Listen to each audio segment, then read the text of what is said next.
Good evening. I'd like to call this meeting to order. The November 23rd, 2020 York County School Board regular meeting.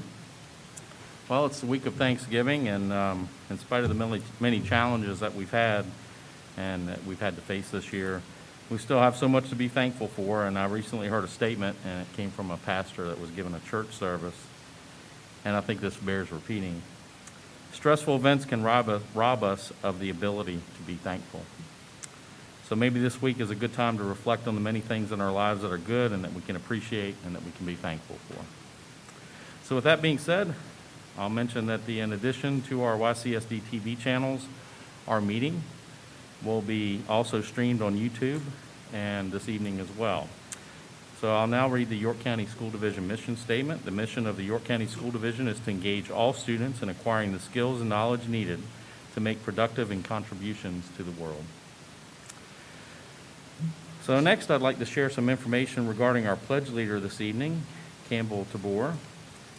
And Waller Mill Elementary is proud to introduce the pledge leader, Miss Campbell Tabor, and she's a first grade shining star in Miss Schaefer's classroom. Campbell and her family moved to Virginia from Indiana this summer, and not only is Waller Mill excited to have Campbell as a student, we're pleased to have her sister, Isla, fourth grade, and her mother, Ms. Kelly Tabor, who is a paraeducator also at Waller Mill Elementary School. So Campbell loves school and reading, and her favorite thing about Waller Mill is the mascot. She thinks it's so cool to be called a shining star. Well, Campbell enjoys reading, playing with her American Girl dolls, and riding her bicycle. Campbell is also a ballet dancer, and she has been dancing since the age of 5 and currently dances with the Virginia Regional Ballet. In the classroom, Campbell can be described as a bucket filler. Her bright smile and kind words when interacting with her peers and her teachers are sure to fill your heart. She is academically studious and truly brings her best effort every day. We're proud to have Campbell as a shining star of Waller Mill Fine Arts Magnet, and she is truly a shining star. So if you would please stand as Campbell leads us in the Pledge of Allegiance.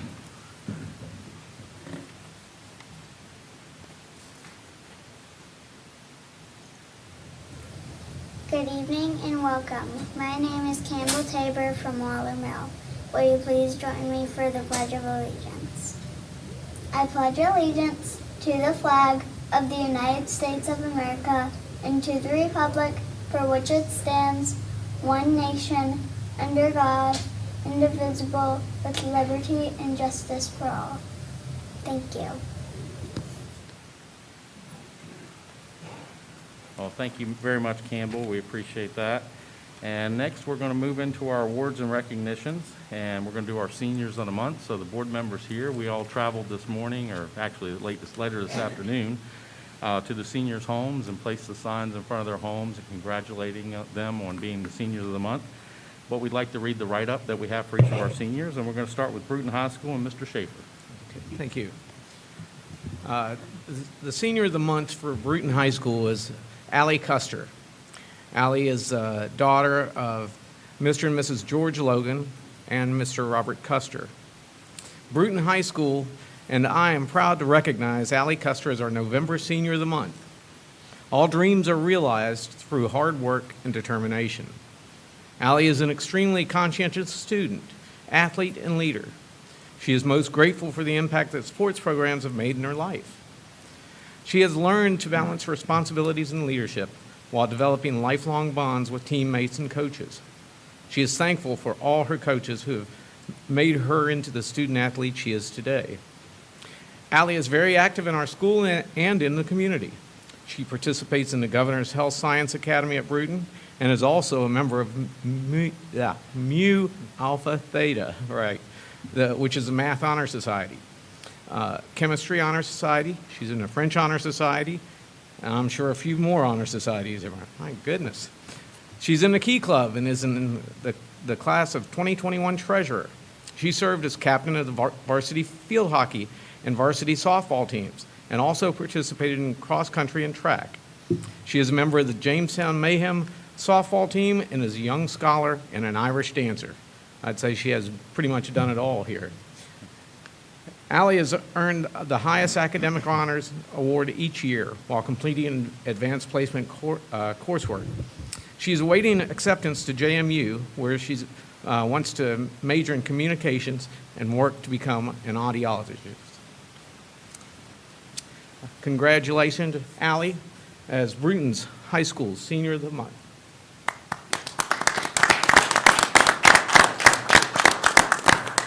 All right, our next Senior of the Month hails from Grafton High School, Mr. Higginbotham. Yes, it is, the Senior of the Month this year is David Micah Stark. His parents are Shannon and Wesley Stark. We are very pleased to honor Micah as Grafton's November Senior of the Month. Micah is a very talented young man, whether it's on the guitar and bass, out on the field, or his academic successes.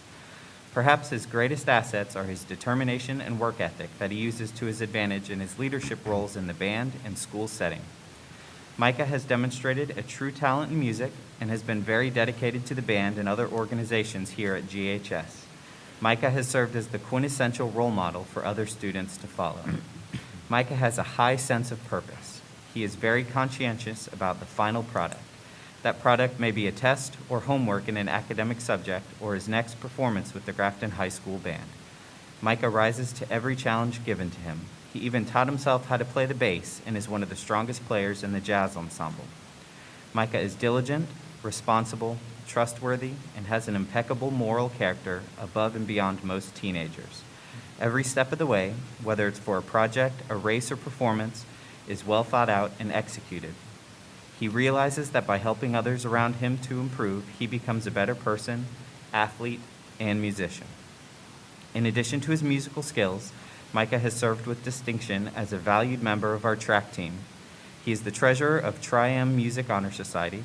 He is the captain of the Grafton High School debate team and serves as vice president of the Math Honor Society. He serves as a leader in his Boy Scout troop and has earned several awards of distinction through scouting. Micah Stark truly stands out among his many talented peers and always exceeds expectations in his various leadership roles. In addition to his band commitments, Micah has achieved something that very few young men have been able to do: Eagle Scout. The amount of work, dedication, determination, and sweat equity put into scouting to reach the rank of Eagle Scout is staggering. As one of his teachers said, knowing Micah as I do, I am not surprised at all that he has reached this milestone. Micah has taken extremely challenging courses in high school and has earned a 4.38 GPA.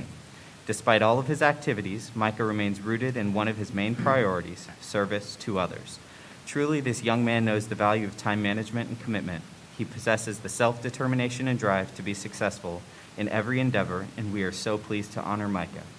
In talking with him today, he's already received some college acceptance letters and various monetary, what's the word I'm looking for? Scholarships, thank you. My mind went blank for a second. Yep. But he's still waiting to hear back from the Air Force Academy as his first choice. So good luck, Micah. We're all rooting for you. Yeah.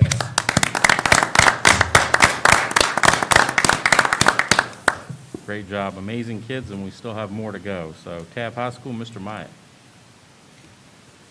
Yes, good evening, everybody. It's my pleasure to introduce the Tabb High School Senior of the Month, Hannah Namkung.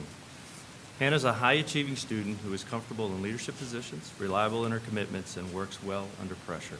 She is involved inside and outside of school and constantly looks for opportunities to improve the world around her. Academically, Hannah is ranked near the top of her very competitive class. She is one of the top students in the Regional Governor's School for Science and Technology, whereby she balances her demanding courses at the Governor's School with some of the most challenging advanced placement courses at Tabb High.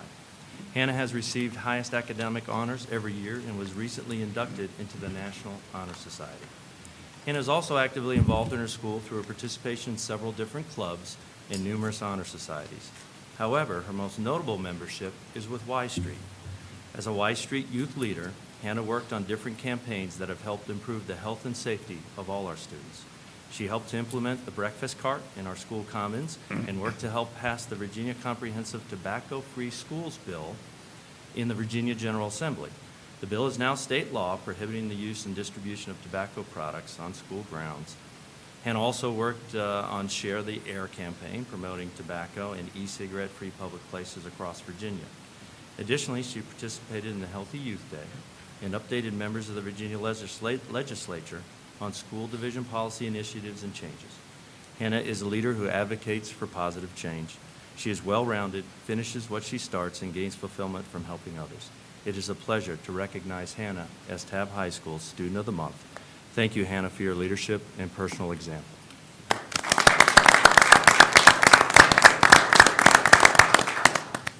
And last but not least, we have York High School and Ms. Garrels.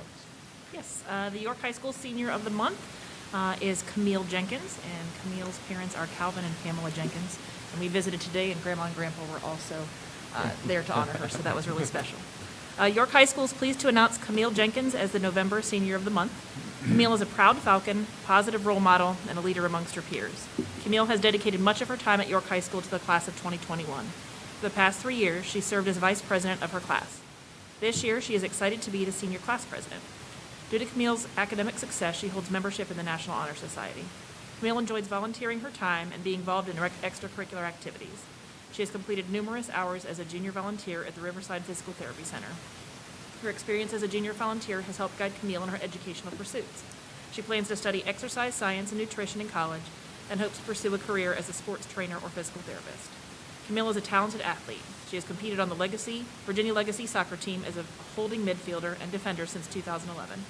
She is also a member of the York High School girls varsity soccer team where she plays defensive midfielder.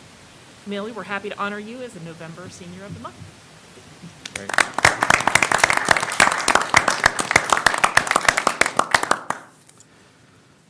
So I think that was the best part of our day, was going to visit those seniors. Yes. So that was wonderful. So next on the agenda, we have unfinished business, and I don't see that there is any. Does any board members have any unfinished business? Hearing none, seeing none. Next, we're going to go into our presentations and our return to school plan update. Dr. Shandor, if you'd like to share. Thank you, Mr. Richardson. Excuse me for 1 second. So I understand that YouTube is not connected right now. So do we want to have a brief pause? If we can check with the guys in the back, Ms. Goff? Thank you.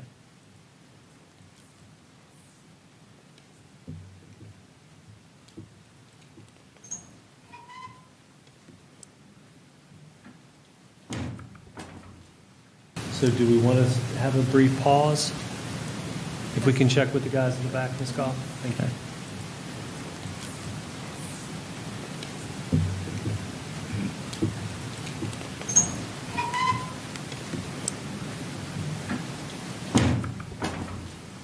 So do we want to have a brief pause? If we can check with the guys in the back, Ms. Goff? Thank you.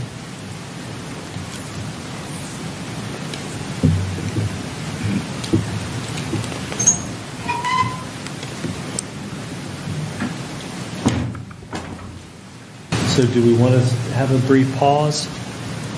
If we can check with the guys in the back, Ms. Goff? Thank you.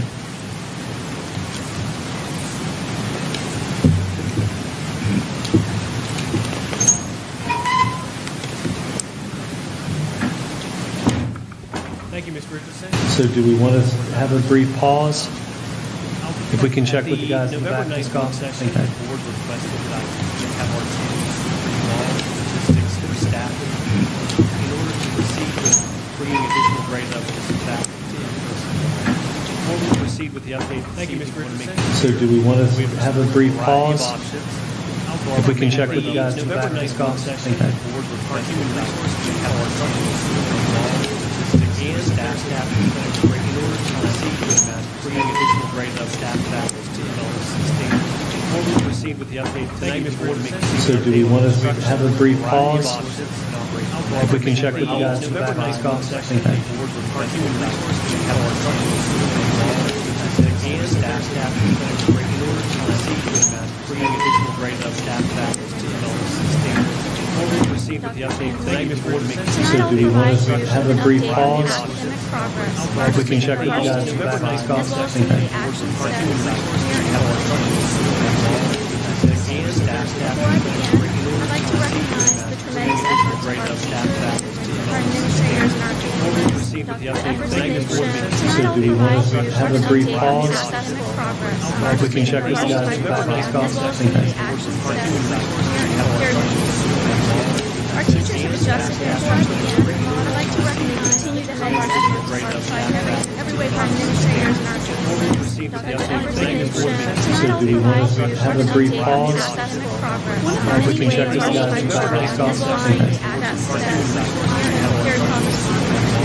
Our teacher just illustrates just some I'd like to continue to help in order to adjust every way from administrators and our teachers. Quarter one edition. Tonight I'll provide have a brief pause? academic progress. One of the many ways our teachers just as our peer conversation. Our teacher just illustrates just some I'd like to your progress and if I would adjust every way from administrators and our teachers. Quarter one edition. Tonight I'll provide Have a brief pause? progress. One of the many ways our teachers as our peer conversation. Our teacher just illustrates just some variety of your math and as I would identify any way from administrators and our teachers. Quarter one edition. Tonight I'll provide Have a brief pause? one of the varieties of as our peer conversation. Our teacher just illustrates just some variety of your math and as I would identify any way from administrators and our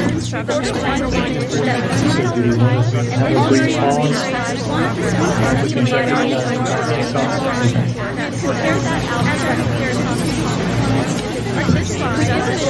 just some variety of your math and as I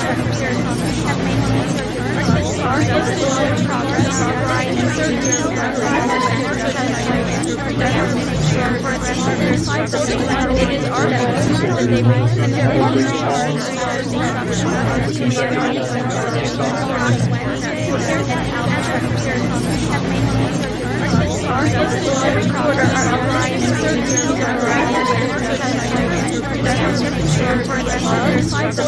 It is our goal that they make and their every quarter This data includes our PALS assessments that are given to us from the state, oral reading records, developmental spelling analysis, and performance on unit assessments. For each of these assessments, we have an established benchmark level that we expect our students to reach at this point in the school year. The data that you see on this chart shows our student performance for quarter one as compared to the past 2 school years using the same benchmarks. As you can see, 12% of our students are considered to be above grade level, which is 3.5 percentage points lower than last year at this time. 57.26% of our students are considered to be on grade level, which is 8.71 percentage points lower than where we were last year. And then 30.6% of our students are considered to be below grade level at this point.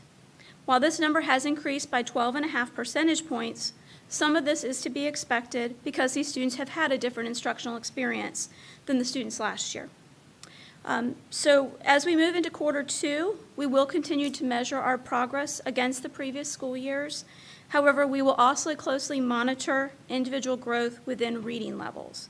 It is my plan to present that data as we progress through each of the quarters this school year.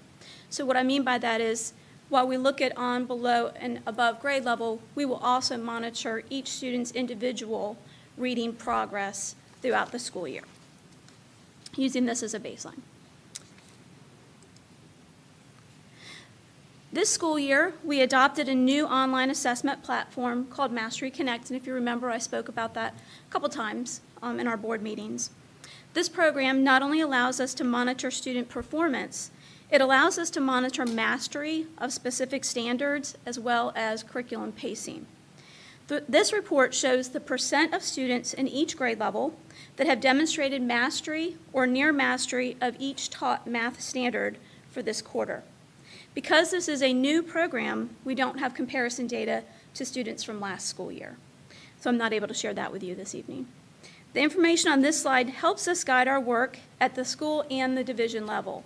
So for example, one of the things that this program will do is it provides teachers, it quickly shows them which students have not mastered a specific content standard so they can reteach and assess that student in a timely manner. So this is important, and in most of the research shows for students when it comes to regression, it's really important that a teacher be able to identify quickly what a student may not have remembered from last year so they can quickly work with that student, get them up to speed so they can get the new content. And then as we're going through the school year, it does provide some other things. As at the school and division level, we can look for trends across how our students are doing. All of our students are taking the same math assessments up to about algebra. They vary at that point in time, but this way we can see across the division how our students are doing comparatively so that our curriculum specialists and our principals can look for trends. And those trends are important for us. Christy Pica is our math specialist. And so when after a math assessment's given, she goes right in and she looks to see where do we have any type of concern. She will quickly go start working with those teams to make sure that those students receive remediation. And then as I shared, those teams, those are our professional learning community teams. They use this information to decide how they need to pace and adjust instruction at that level. So an example that I'd share with you is our grade 5 students. One of the areas that they showed a little bit of a struggle with was called practical problems. And so our 5th grade teachers, what we're doing during quarter 2, we're using that data from Mastery Connect, and we will reteach some of that practical problem information to our students so they'll have another opportunity to learn it. And then we can also look to see how they do as compared to they did first quarter. And that's just an example to share with you. This slide provides an overview of student grades for quarter 1. Kindergarten is not included, as those students, as you might recall, are on a standards-based report card. In looking at grades 1 through 12, you can see there are slight variations in the percent of grades over the last 3 school years. The percent of Fs or Ns on this chart have increased as compared to previous school years. I'd like to draw your attention to the column marked I, and that I stands for incomplete. You will notice that there are about 2% more incompletes this school year as compared to the last 2 school years. Secondary teachers have the option to assign an incomplete for a student if they feel a student needs more time to complete work or if they have some ungraded materials that they need to still factor into that student's grade. I do encourage you to look at this with a little bit of caution because if you look at 2019 and 2020, you see very few I's. And that's because we pulled that data at the end of the school year. So there might have been I's earlier in the school year, but of course, by the end of the quarter, that next quarter, or by the end of the school year, we would want those to become official grades. But I will say, even with that, we do have more incompletes this school year than we've had in previous. Now I'd like to delve a little bit deeper into that data that I just shared. Whereas that data looked at percentages of grades, this chart shows the number and percent of students who have received an F or an incomplete on their quarter 1 report card. As you can see, an approximately 9% of our students, I'm sorry, let me go back. Yes. As you can see, approximately 9% of our students in grades 3 through 5 received 1 or more Fs. 7% received 1 or more incompletes, and 13.66% received an F or an incomplete this marking period. As shared earlier, the FY19 and 20 data are taken from the end of year, so almost all of the incompletes marks at that point in time had been converted into a grade. The final column provides information on the number of students that are failing more than 50% or half of the courses that they're enrolled in as compared to the last 2 school years. Please keep in mind that this data could change as the incomplete grades are assigned this marking period. And it is the school's discretion as to when to turn those into grades, but certainly those teachers are working very closely with those students to do so right now. While I know we still have a lot more work to do in regards to our student achievement, I do believe we are finding success in many areas, and I attribute that success to several factors that I'd like to share with you tonight. The first is our student success plans. I've talked about those a number of times with the board, And we are implementing those. We currently have 846. Now, I took that number last week, so it probably has grown a little bit more since then. But we have 846 student success plans right now in our schools. We use these, and we have a team approach at each school. They look for students that are struggling possibly academically, they might be disengaged, or have poor attendance, and they work as a team to put in different types of supports for those students, and they monitor those students on that plan. We're also closely monitoring our ongoing student progress. I've mentioned Power BI before. We have developed some sophisticated analysis within our Power BI program that gives us day-to-day information about our student academic progress. Our principals, our school board staff are looking at that on a daily basis, and so that allows us to make quicker decisions and to provide support in a more expedited manner to our students. We are also, and I've shared this before, but we're also bringing students in during Wednesdays and at different times during the week who need additional support. We've been doing that. We've done that for our EL students, our English learners, our students with disabilities, but we also have students that are struggling academically that we're bringing them in for that additional support. And then those students that I mentioned earlier that might have the incomplete or the F grade or a low grade, we're continuing to work with those students throughout the next quarter to ensure that they have mastery of the content. And last but not least, we are adjusting our instruction and monitoring that pacing. That's really important for us. We want to make sure that we finish the school year so our students have a full exposure to their curriculum, and we do that in a way that they're learning along the way. This slide right here talks a little bit about what our next steps are in our team, and I do have a couple members of my team here this evening with me. But these are some of our next steps that we're planning. And I want to first start by recognizing and thanking our parents and our teachers who completed the surveys that we sent out about, I guess it was 2 weeks ago. I know that a lot of parents took a lot of time, because I've read all of the comments, and my team has as well, and our principals. They put a lot of time and effort in giving us that feedback. And so we have been culling through all of that, and I'll share just a few of our next action steps. This certainly isn't all of them, but these are a few.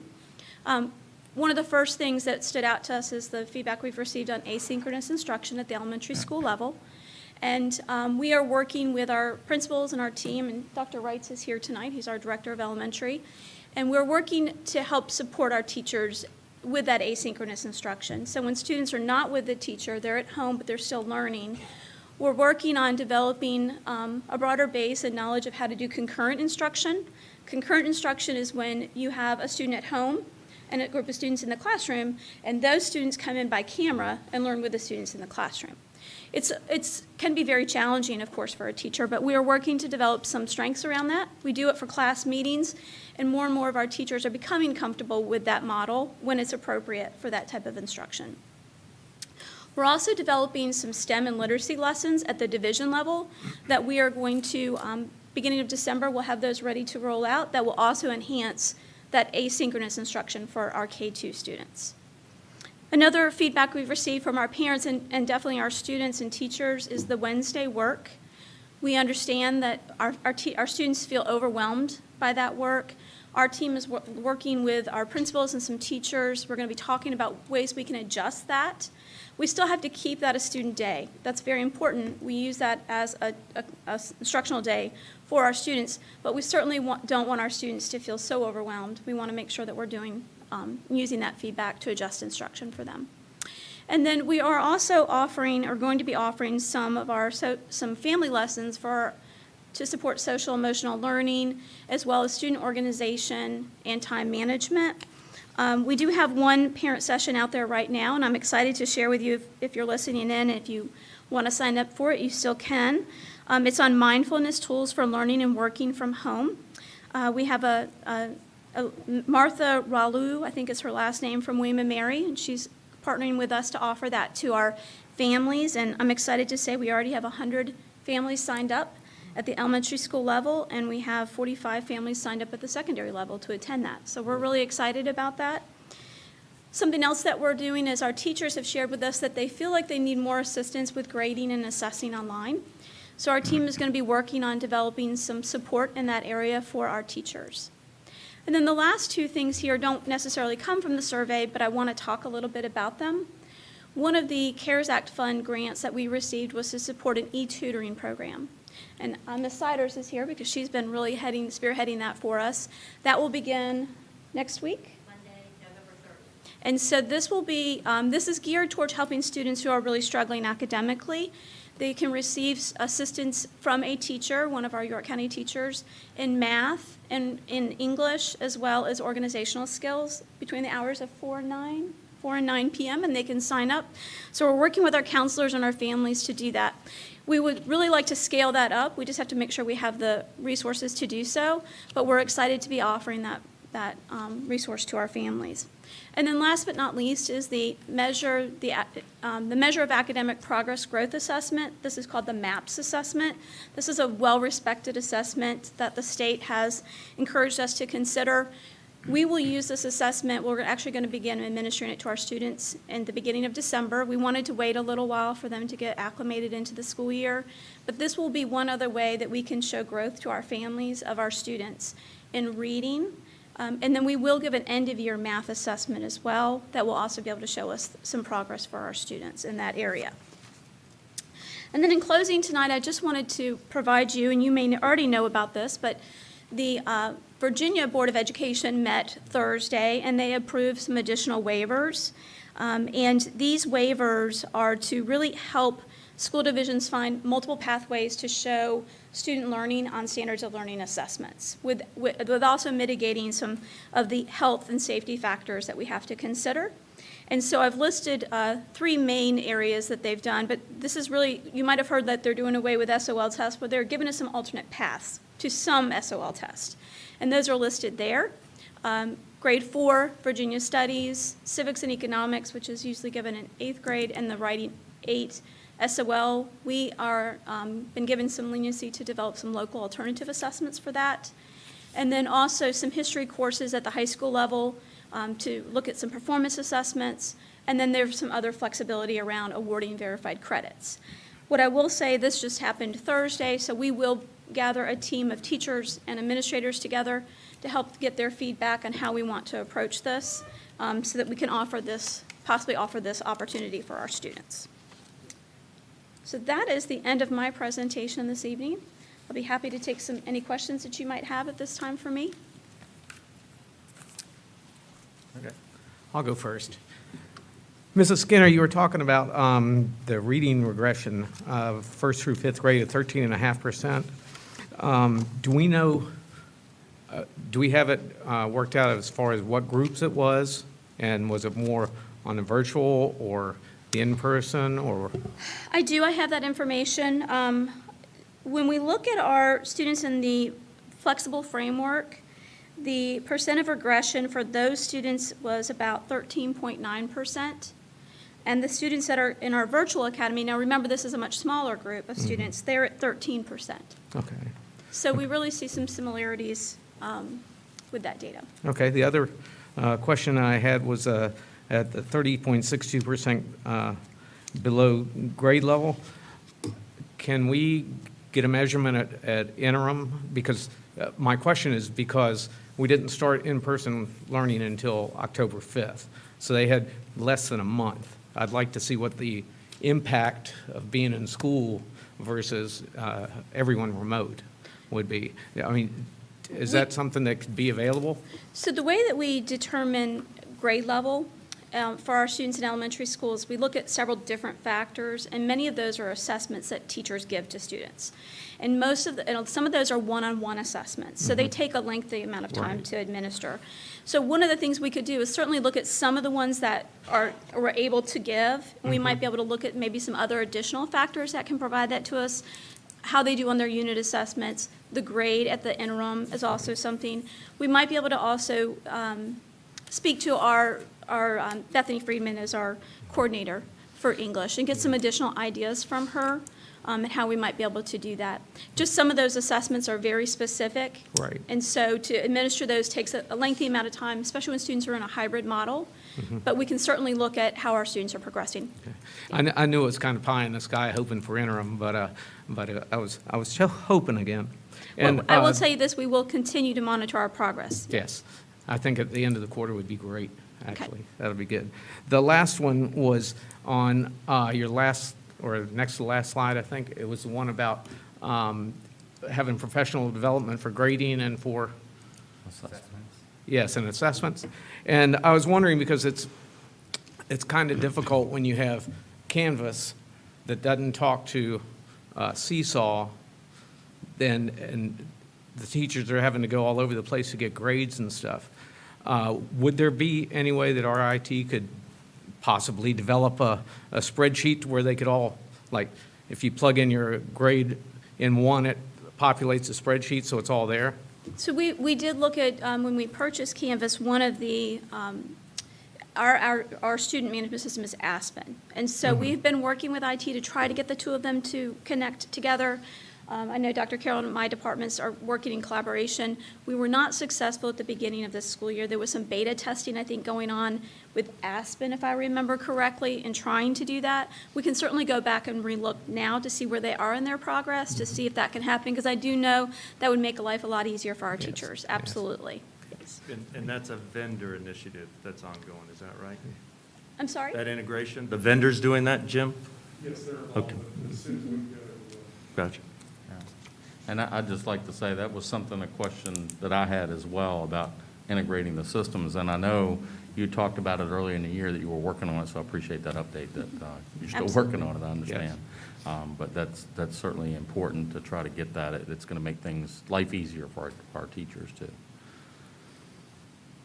too. Just a couple of quick comments, because I know they resonate with the team. I heard bridge building to our families and offering external training and opportunities, the outreach to families through the e-tutoring initiative, Power BI, data collection, the ability to analyze that data quickly, dashboard it, and use, again, data decision-making or decision-making driven by data, and data collection through parent feedback, and I know obviously teacher feedback. So hats off to the team. I know you guys have been pressing awfully, awfully hard. And again, those all resonated with me. One quick question. As these trends begin to surface up by subject area and grade level, how are you sharing those across the different schools? Is there a publication? Is there a repository? Wait, when you talk about trends, are you talking about grades? I'm talking about, I'm talking about, that's right. Okay, so our coordinators who work with us, we have a coordinator for English, elementary, and secondary. We have one math coordinator for K-12, and then our English coordinators double in English and history as well. And then we have a few other coordinators that coordinate other subjects. And so what happens is they are closely monitoring how our students are doing in Mastery Connect. They're looking at that information, and they actually go in and observe classrooms. They go in and meet in professional learning communities with the teachers. And so they're staying on top of where the grading is how our students are performing, and then they're going in and personally supporting the teachers and helping them adjust their instruction, having conversations about students and how they're doing and what else we can do for them. So I don't know if that answers your question. Yeah, no, it does in some respects, that sharing, you're right, across the division and beyond, the in-building dynamic. Hey, one more quick thing, and I don't know if you can go this level of detail already in the data, but when we look at Ds and Fs, but particularly Fs, how about disengagement and low participation? Are those, those are always factors, but can we get to that level of detail yet on the data that shows perhaps a disproportionate percentage of those that are frankly disengaged, for instance? We certainly can. We would. That is probably something that we could put into Power BI, and we've been having conversations. We're even looking at grade level by grade level, a multitude of factors that put, a student who we might have concerns about, so we can begin working with them. Ms. Siders was meeting with all the high school principals yesterday in team meetings to discuss our students that we're most concerned about at each of those grade levels. So we certainly have the ability to do that. Every day, we're getting a little bit better and better on how we can provide and look at that information, so certainly I'll take that feedback. You betcha, correlate attendance to performance, sure. One thing you had asked me earlier, and I forgot to mention, is we do have division-wide professional learning communities for our teachers, and they use those quite frequently. So they can collaborate with their peers across the division through teams, and that's where they're sharing ideas, they're sharing successes, sharing Canvas, activities and platforms and things of that nature. Great, thank you, thanks. One of my questions is, can you walk us through what it looks like if a student has Ds, Fs? I'm assuming it's school leadership will call the family and offer to have those students brought in? I don't know what that is. What does that look like? Are they sitting down in the library or someplace with their classroom teachers? Are they with a para? Are they with their principal? Is it different for every kid? Are they there the entire day? Can you just walk I us through what certainly that looks can, like? but I think it might be nice if I had Dr. Wrights and Ms. Siders come up. I'd just like for them to share with you, because they actually are the ones really meeting one-on-one with those principals, going into the school buildings and having conversations with them. That would be great. Thank you.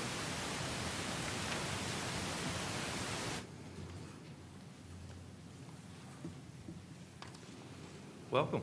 Hi, good evening.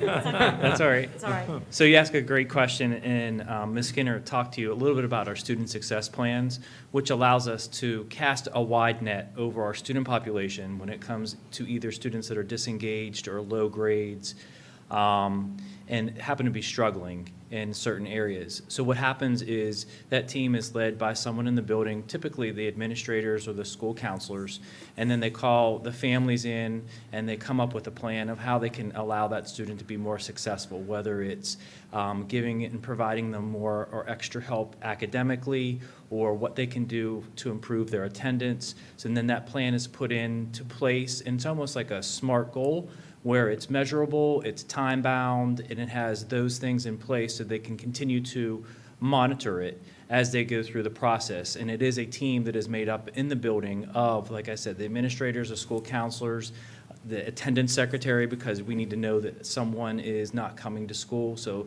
they have those communications, especially in the elementary school. So it's really a team effort to really support that student that needs that extra help. And do you want to add Yes, anything, in Ange? secondary, we also have the student success plans, as Ms. Skinner shared, but also to answer your question too, at that secondary level, at those Ds and Fs, especially when you get, high school, sorry. Especially when you get to that high school level, it's so crucial. And so, yes, we do have teams surrounding this. You have teachers calling, and then there's like a tiered approach. Then you have the guidance, school counselors calling. You have administrators. You have different people on staff. And then what happens is you analyze each kid. Every kid has a different story, something going on. And so what we do is we look at each kid and figure out what is a success plan and personalize that plan for each student. And so some it might look like, yes, they'll come in on Wednesdays, work for a couple hours. Some might come in on Tuesdays and Thursdays and actually follow the class with the teacher. Some might need night help or office hours. Some might plan a meeting with their teacher in the evening on Teams to get that extra help, and teachers do different groups of students that they're struggling as well.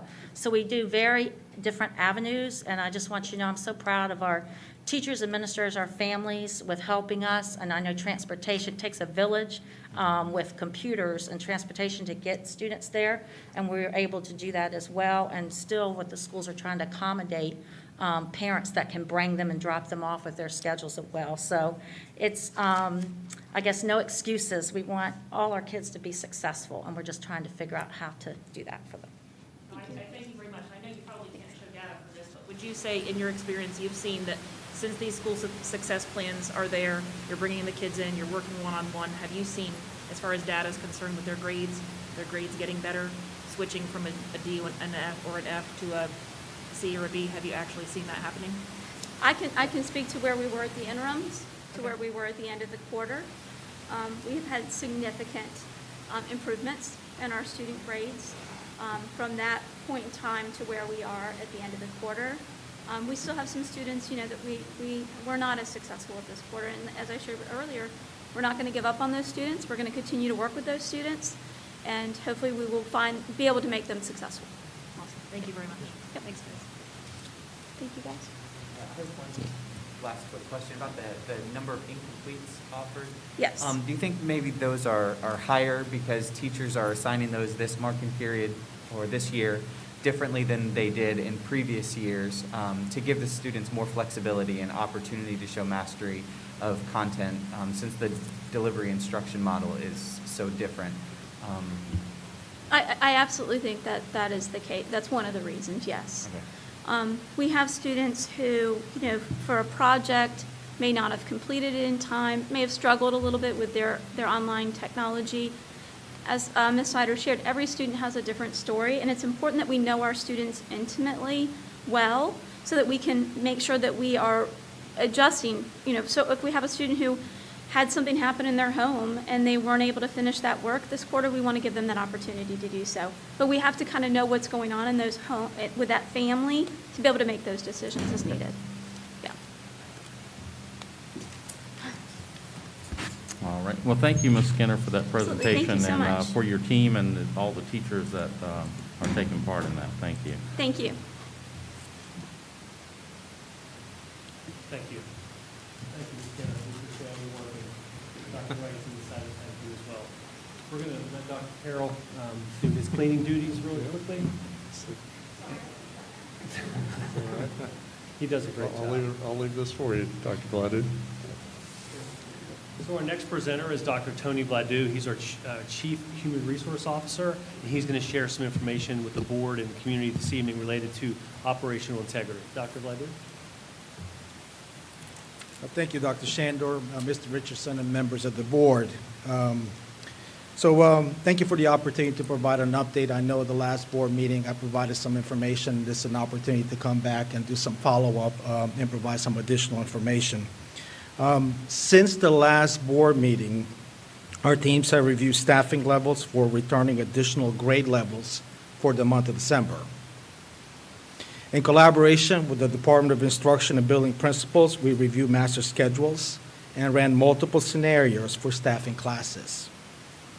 As a result of these actions, we can confirm tonight that substitute coverage and sustainability are two challenges that we continue to struggle with.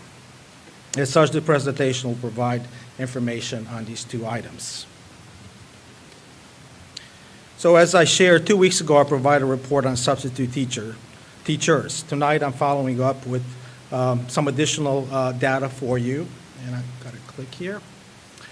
So as you can see on the slide, the availability of substitute teachers is represented by the green bars. If you look back in 2019, we had 390 subs in our pool, and then currently we have 125. I do want to explain those numbers. All of our folks, unless they resign, they're still in that pool. It's just some, as I shared with you, and I'll share later, that for a variety of reasons, many of them related to COVID, they want to come back in that position, but they are COVID related, so that is, they may come back to us at a later date. So I do want to differentiate between those bars for you and our viewing public. There are folks in there. We want them. We'll keep them on our rolls. They're employed with us, but for one reason or another, they elected to stay out as a result of COVID. So since we met last time, I'm happy to report that as a result of the calls, we have increased our substitute pool by 64. We had 61 that we can confirm they were coming into school at that time, and we had 64 additional for a total of 125, which is represented by the green bar on the right side of this chart. At this time, I also want to provide a snapshot to you and our viewing public about teacher absences and substitute teacher availability during the week of November 9th through the 13th. Again, the green bars represent the number of teacher absences. The blue bars represents the subs needed. The gray bars represent the subs filled. And for comparison purposes, I included the purple bars, which is during the same week last year, which was November 11th to the 15th, the number of teacher absences. As a reminder, all the contingencies for returning additional grade levels involve the use of substitute teachers or use in teacher duty and teacher planning at the secondary level to cover classes. It's also important to recognize that additional COVID-related staffing needs can manifest or have manifested themselves in the following ways. Running child care centers. We have 10 elementary schools, and each of them is providing a child care center. Our middle schools that came online are also providing child care centers. As I talked to principals when I met with them, those require anywhere between 1 to 4 staff members, additionally, that our schools were not allocated at the beginning of the year. It's also important to recognize that when staff members need to isolate or quarantine as recommended by a doctor, even when it happens in the community, that those are additional staff members that we have to find coverage for. Lastly, it's important to recognize that our students, as we're planning to bring them back, normally students that would go to New Horizons, it requires additional staffing to have coverage and to have some sort of a study hall or supervision for those students. So those are 3 items that I can tell you are directly related to the current context. So what does this mean? As the purple bars indicate, if we're returned to in-person instruction for all levels, you can expect the demand for substitutes to be similar to the purple bars on this chart. And so while substitute rates are represented by the gray bars. So again, this is a point of comparison if we're to compare week for week with last year. So as you'll remember, the last meeting I provided an update on our calls. I can tell you that these are telephone calls. We did not have a time limit. We listened to our subs. Sometimes they provided feedback, and they also told us where they are. And we were able to get in touch with more than 250. So one positive result of those calls is that some folks realize we know that other school divisions are not using subs right now. So you mean you have substitute needs in your school division? I say, absolutely. Please, monitor our database, monitor absence management. We'll provide that information to you. However, we have a great number of staff that continue to be affected by COVID. Many of our substitutes, teachers, if you look at their profile, oftentimes they're retirees, and oftentimes they have chosen not to take that risk. That's what they told us on the phone, that they're worried about their health, and they would love to sub for us, but they're going to be out for the duration of the pandemic. Another sub said, or several said actually, that I am taking care of my own kids right now. I would love to sub, but during the day I have 2 or 3 students myself, and that is my priority at this time. So as we're working on increasing those subs, that's just important information as we work to increase those numbers. So let's talk a little bit about the impact. As I talk to our principals, child care continues to be an issue. We have, as I shared with you last time, we have reduced the number of child care related staffing needs from almost 148 when I reported back to you to a little bit over 37 as a result of these child care centers at each of our schools. But again, they require staffing. I talked to one principal. They actually covered in the child care center several times. Most of our elementary principals are covering classes 2 or 3 times per week. At the middle and the high school level, I can share a couple of examples. This is actually from a high school. When we reviewed the master schedule, in order to cover the vacancies or the staffing shortages, we would need approximately 20 to 30 different planning periods or duty periods to make that happen. As a reminder, every substitute is about 4. There are 4 classes per day in both middle and high. So again, 1 sub, if we need, it was 4. If we need 3 subs, you could multiply that, and so that would be 12. So that can add up exponentially based on those needs. In another school, we would need to combine classes into a large common area. Obviously, we would follow our mitigation strategies and use subs in order to provide that coverage to schools. So we did go period by period, name by name, class by class, and conducting these analyses. So that is the impact. I also want to share some additional information. As I talked to principals, and I had all elementary principals on Friday on a call, and I contacted each high school principal, and we went through their master schedule, it's important to consider some additional factors. We heard of numerous reports of teachers working 12 to 14 hours per day. As Ms. Skinner shared, not just today, but throughout all these presentations, as a teacher, we can no longer use the lesson plans from the last year for this year. You have to go on Canvas, create new content, create novel and engaging materials, but also the assessment piece, creating sort of assessment because you no longer have the student in front of you to assess. So our teachers are working 12 to 14 hours, and several have responded that certainly have made that known to us. There's also remediation needs. We know that casting a wide net and making sure that every student reads on grade level and graduates on time, that requires that system. It requires those PLCs. Much of that work occurs on Wednesday. We heard from a number of principals who reported that their staff are having increased number of emotional events, crying outbursts in their offices, some examples. And again, we always, as a supervisor, you always provide that opportunity to your employees. You come into my office, say what's on your mind. However, when you see that frequency increase, certainly our principals have reported some of that. Lastly, we have some COVID-related resignations in the last week, but we also have some anticipated resignations in critical shortage areas, particularly at the high school, at some of our high schools. So that is the impact as it stands. I do want to provide you with some action steps for our substitute teachers. As I shared the last board meeting, we're in the top 5%. We have the top compensation in the region, and that's certainly a factor. It's not everything, but it's certainly a big factor. Since we met last time, we have 2 job fairs, one in the at Magruder Elementary and one at the Grafton School Complex. We had 11 individuals that were interested and signed their name on the list. 4 of them followed up, and we are working through providing interviews and processing those individuals.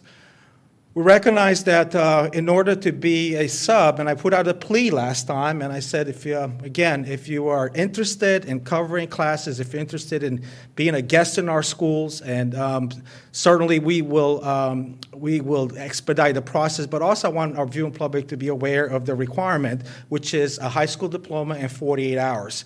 So if you're a college student, and you may be going remote from the area for this semester, or you're going to be around and you have those 48 credit hours, we encourage you to apply. We have several staff members, students or children, who have grown children, who have applied, and certainly we welcome them because it really helps us out at this time of need. We've done some substitute outboarding. We processed 3. Those individuals previously worked with us and they've returned to the area. And then we have 1 signed up for December. Those numbers may not look that large, but every sub counts. Every sub, it's 4 teacher planning periods or duty periods, and it's 1 step closer to reopening our schools and grade levels. Lastly, on this slide, we continue to advertise with TV and social media. It's ongoing, and we're really, really grateful for those efforts. So I want to finish with this. We provided training with to our existing subs. We recognize that many of them are apprehensive about technology, that they may not know how to share a screen, how to take attendance. All of those factors or all those new ways of teaching that are available through video conferencing. On November 12th, we trained 35, and on November 13th, we trained 37. That is more than half of our active subs that participated. So we will continue to provide that based on our needs. We also finished filming a familiarization video, a day in the life of the sub under the current context. What does it look like when you report to a school? What does it look like as you go through your day and interacting with students? Our mitigation strategies, for instance, just to know that we have in place some outstanding mitigation strategies, and with the right support, you can be very, very successful in any context, regardless of the model that we're in. We continue to do web alerts. These are individualized job-specific postings that go out to all of our active subs. And lastly, we plan to bring on an application called the Jobulator, who alerts subs of existing jobs. So it's an app, and let's say you want to sub at this particular school in this particular area at this particular time. You're no longer tied to a computer. You could just have a pop-up on your screen, jobs available, and you click on it, accept, and it's really, really quick. And it's also aligned with the existing database, no compatibility issues, and so we're looking forward to implementing that as soon as we come back to school from this break. So I want to thank you for the opportunity to provide you with that update. At this time, I'll take your questions and comments. Or do we have a formal working relationship with William & Mary, ODU, CNU, Thomas Nelson, to try to speak to their students, to communicate to their students about substitute teaching? We certainly have a formal relationship when it comes to student teaching, being in our schools, observing. Many of those, unless they are open in their programs, have not in the past been able to sub, but I will explore that as well, to extend them the opportunity to sub in the current environment. But yes, we already have an MOU in those relationships. I just know that most of them have already said that they're going to be straight virtual next semester, so it might give some freedom and flexibility to those students, especially in the education programs, to give them experience and then hopefully get them working for York County School Division next year, too. That's a great point. Thank you. My other question was, you were talking about teachers covering for planning periods. Do we offer them compensation when they're covering? Yes, and I welcome the opportunity to clarify that. So when we looked at compensation, we also upgraded or updated or raised the compensation when you cover during planning. For instance, previously it was $8. Many of our teachers were not completing the form. It wasn't really, the incentive wasn't there. We increased that to $20 to make it proportional to the sub rate. If you're doing it for a half day, in addition to your compensation, we're also getting the substitute pay. These are for temporary assignments only. We want our staff to be aware that they already are doing something, but in the emergency where they need to cover classes, they would be compensated in addition to what they're getting paid for covering those classes. Okay, thank you. Yeah. And I'd just like to comment, Dr. Vladu, that we just had the VSBA virtual conference this past week, and one of the breakout sessions was about substitute teachers and how to retain them, how to get them, and y'all are doing pretty much everything they taught in that class. So kudos to you and good job. So Thank you. And I also want to thank our team who has made all those calls and really listened to what our substitutes have to say, and I appreciate their work as well. One additional comment, we have challenges in our own immediate families, in our workplaces with regard to measuring well-being. Dr. Vladu, is there a framework, is there anything in place, those tools that will help fellow teachers, staff, administration measure well-being and be cognizant? Because I understand the workforce is extremely stressed. Yeah. Certainly, one resource that's been very, very valuable is our Employee Assistance Program, EAP. It's extremely helpful. The second part of that, we also started 2 weeks ago our Wellness Challenge. We have a number of staff that reached out to us and said, thank you for providing this. For instance, our department just completed one on kindness, doing an act of kindness every day, measuring. We had another one with related to the Thanksgiving holiday, so folks can create their own challenge. We know that preventing it is probably our biggest, we get our biggest bang for the buck in that area, but certainly an EAP situation, we provided that information to our schools. You betcha. I would just ask that perhaps we look around for some other recent comprehensive tools, perhaps, just a little research or discovery. Okay. Yeah, EAP is something we've had for some time, but I think a lot of our employees may not be aware of it as much. And I know I'm sure in the building that if the principal sees something, they know about it, so they approach the employee, I would assume. Certainly. Okay. And we've made those resources available to our principals at the beginning of the year, from the brochures to the handouts to the toolkits. But this is something that must be ongoing. I recognize that certainly these efforts need to be maintained and continue as we move Right. through our end of the year. Thank you very much. Shannon? Thank you, Dr. Ledoux. Thank you. Our last presenter from our team, after he's done spraying the microphone, is going to be Dr. Jim Carroll, who is our Chief Operations Officer, and he is going to provide update this evening related to our health metrics. Dr. Carroll? Thank you, Dr. Shandor. Mr. Richardson, members of the board, before I get into health metrics, I want to first talk about student attendance, which also falls under my team in school administration. So here you see a comparison, first quarter attendance for this year against the last 2 years. And this is a measure of the percentage of students with 4 or more absences. And the reason we picked 4 after the first quarter is it's most in line with what you would define as chronic absences.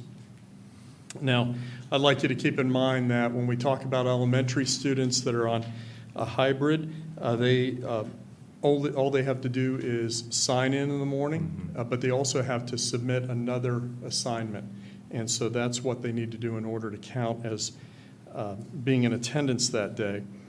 With secondary, they merely have to sign in during the 2AB.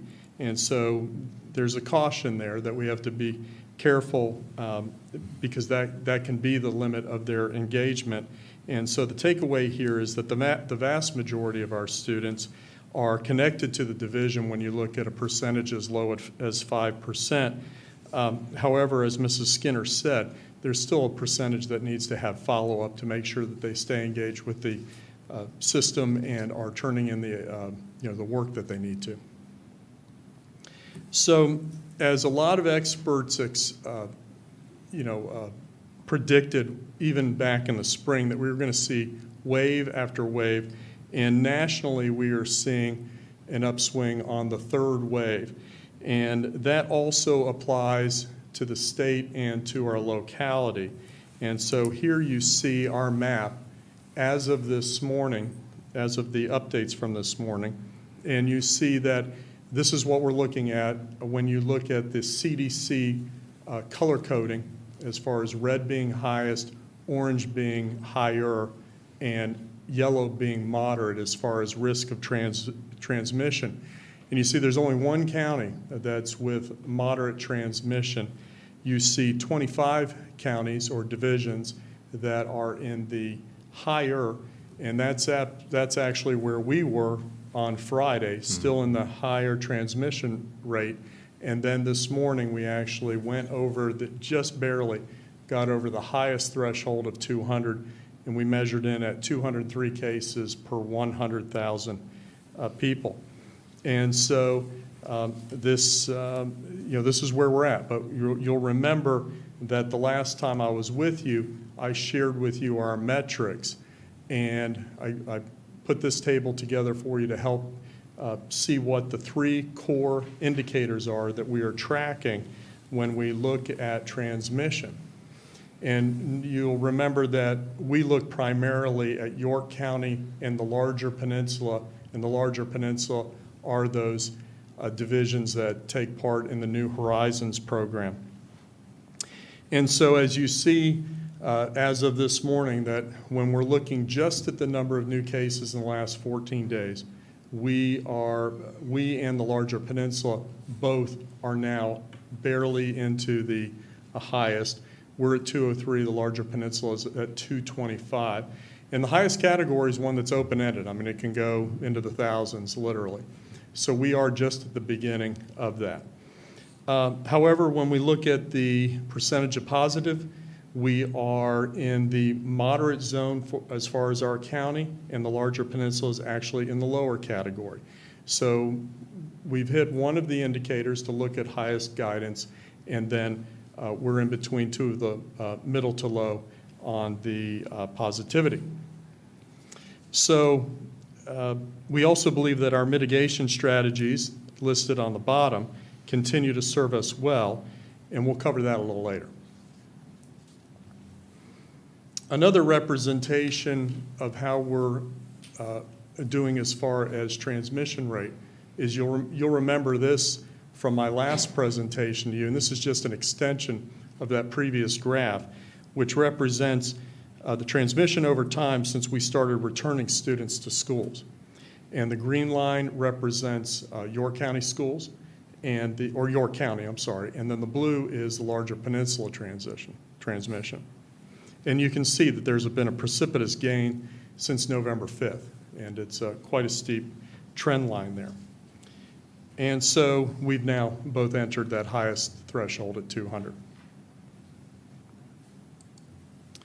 So, Board, you'll remember that I briefed you at our last meeting that the VDH had issued new guidance as of October 21st, shifting the advisability of certain groups attending in-person learning and encouraging local divisions to practice their discretion, considering the strength and effectiveness of their mitigation strategies, especially when numbers are near the different risk thresholds. As of right now, we've just entered the category for highest risk for the transmission. Therefore, staying the course is still aligned to the current VDH guidance, and these two recommendations listed in this slide could come into play if transmission and positivity rates continue to climb. Once squarely in the highest category, then the following guidance would apply. And keep in mind that it was written as a document starting kind of from the opposite end, from substantial and moving down. So as we look at that guidance, it was, if we were at the beginning of the year, it would say you begin with phase 1, which is selected special education students, then look at phase 2, and it might be reasonable to consider, depending on the ability, your ability to mitigate within the building, whether you brought in English learners in pre-K through 3. So as we go on, this could be one of the things that we would consider as kind of reversing course through those groupings of students. You'll also remember that last meeting I introduced the board to our YCSD dashboard, and here we see the amount of viral involvement in our schools. This tracks all cases of staff and students that actually are their staff and students that actually come into our building. This is not a representation of every staff or student that has been positive and then been on our buildings.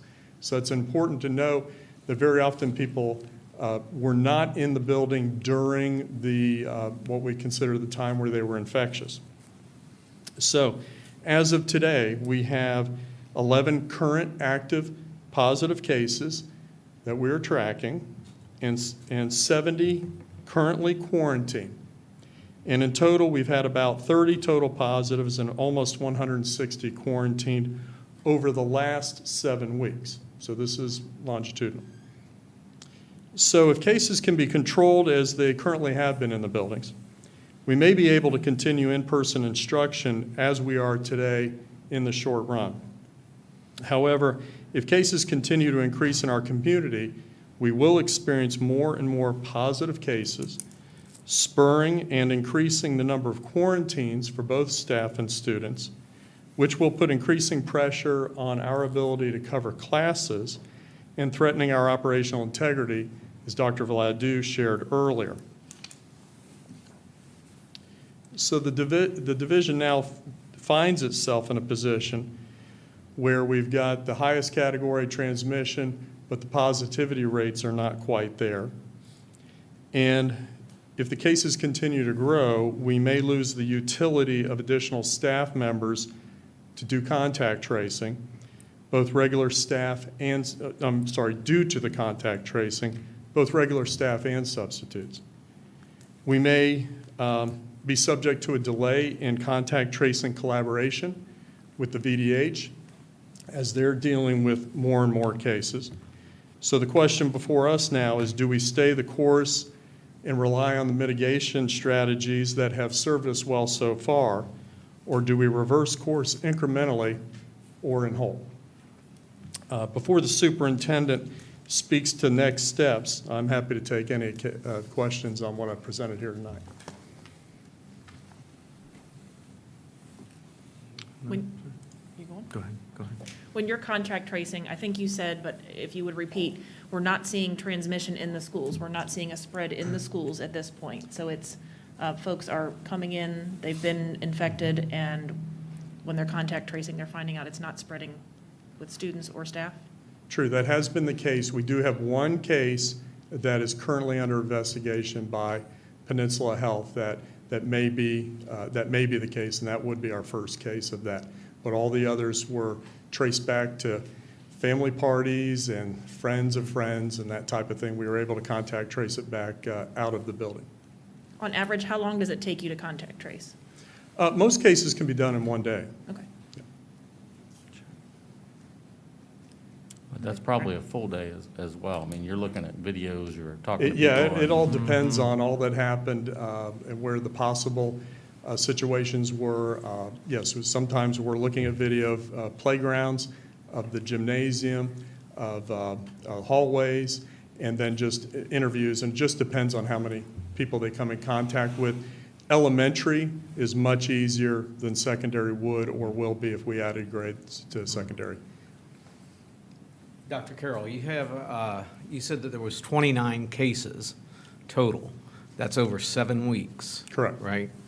Okay. And over those 7 weeks, what's the average total number of people that we have in the building? Do we have any idea? Oh, you're talking about, now they're in different cohorts, but you're talking about 4,500 people, about 3,000 students, and 1,500 staff. So we're talking about 29 cases out of 4,500, Correct.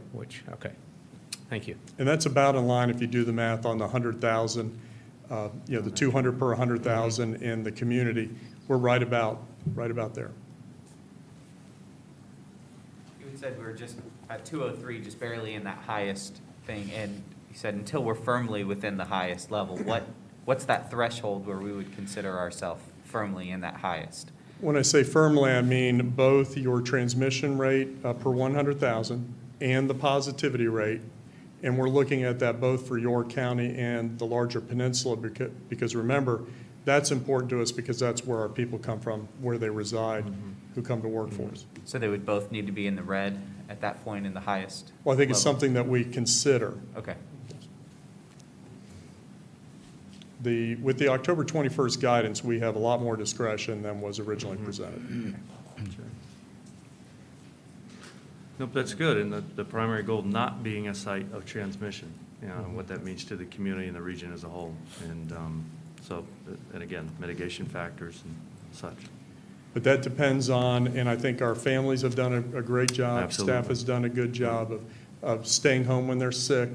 And because when you have that as a confusing variable or people ignore that, then that means that we have to do more contact tracing. And the more of those investigations, the harder it is, and the more you have to quarantine people who may not need to necessarily.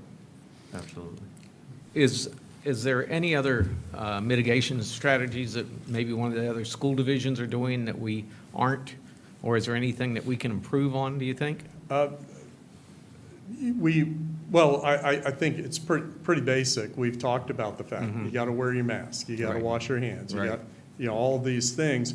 But just so you know that we have started a team that goes out and visits school and does mitigation site visits, treats it as technical assistance, gives the principals feedback and suggestions for There you go. improvement. So we've started that process. We've been about half of the elementary so far, and we're going to continue to do that for the duration.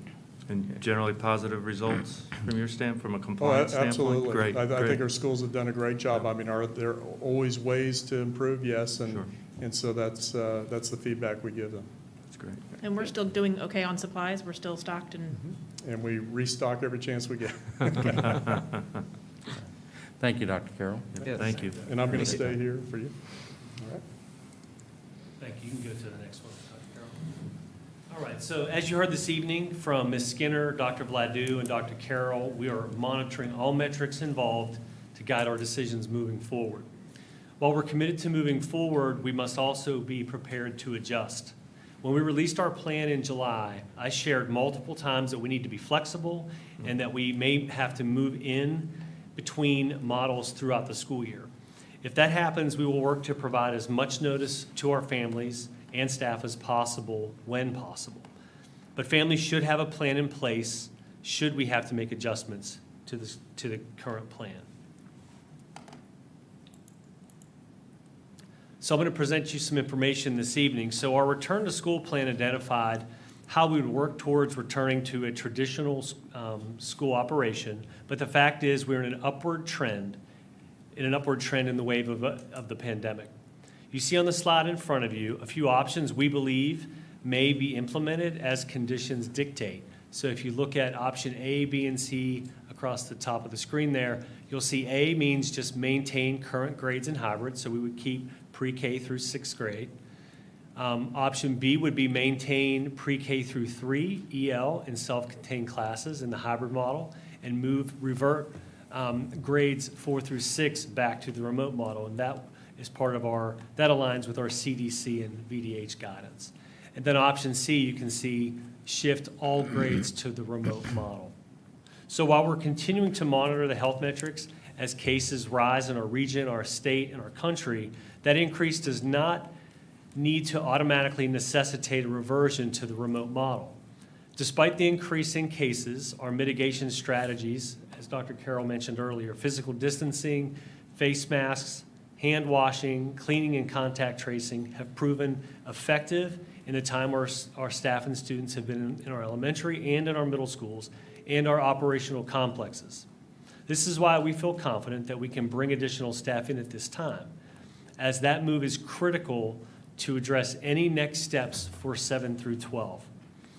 So I did want to add and share some information with you that you see in the bottom of that slide up there, it says address outbreaks in schools as they occur by shifting individual schools to remote model for 2 weeks at a time.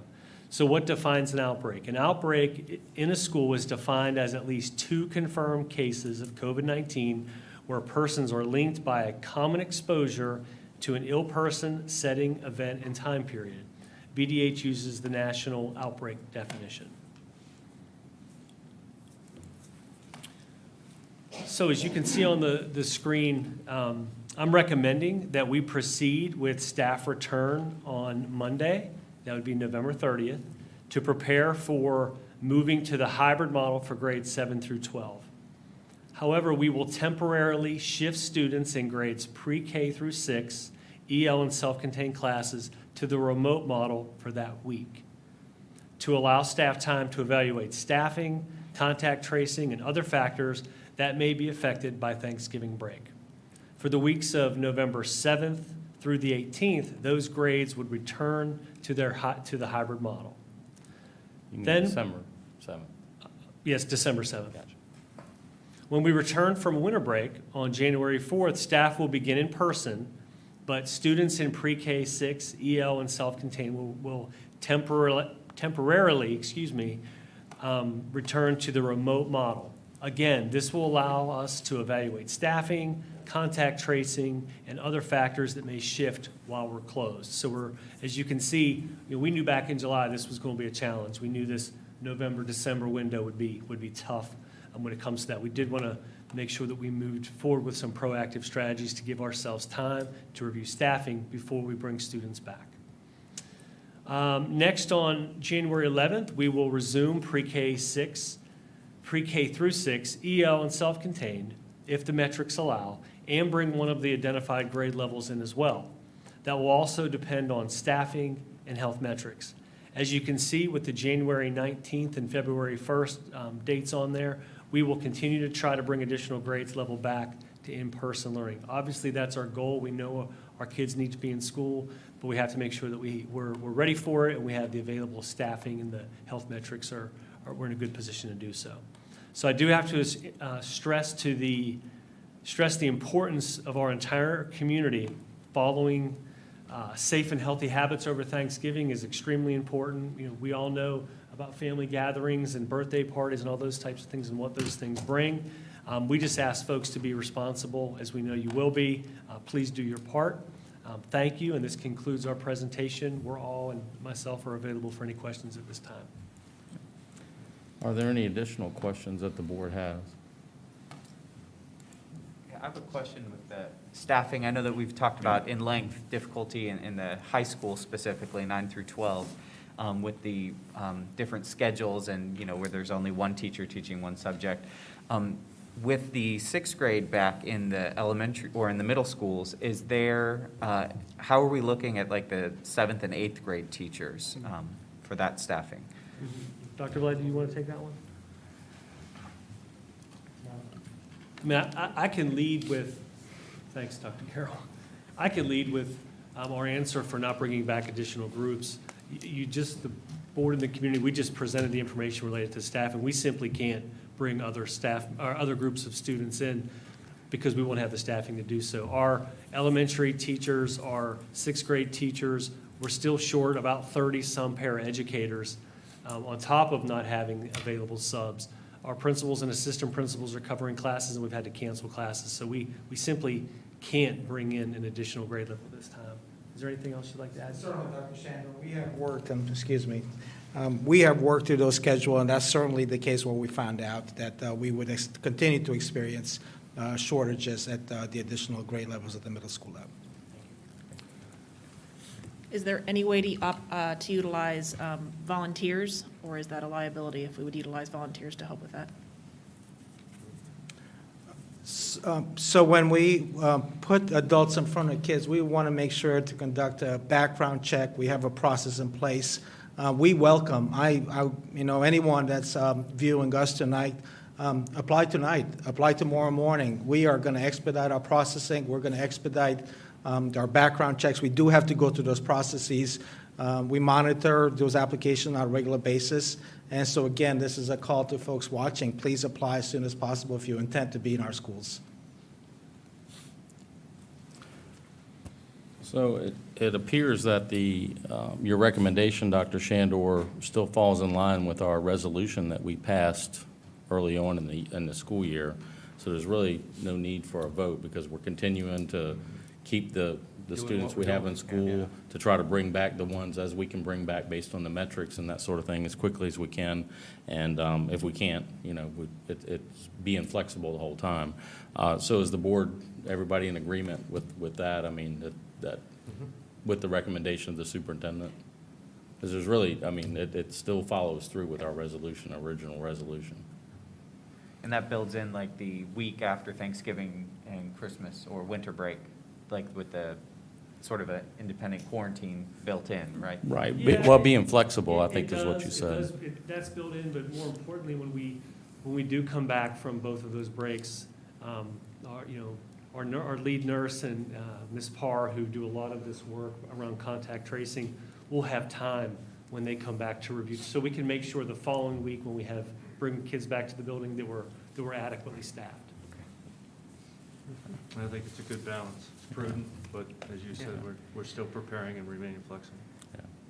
Well, thank you, Dr. Shandor, for that presentation, the recommendation. We appreciate all your hard work. I know y'all have worked hard, especially with the high schools, and trying to work things out and plug it in, and this wouldn't work, we'll try this, and I'm sure y'all have had some sleepless nights in doing a lot of this work as well. So, but thank you for all your hard work. I appreciate that. If I could just say one thing. I can't tell you how proud I am of our team and the work that we've done.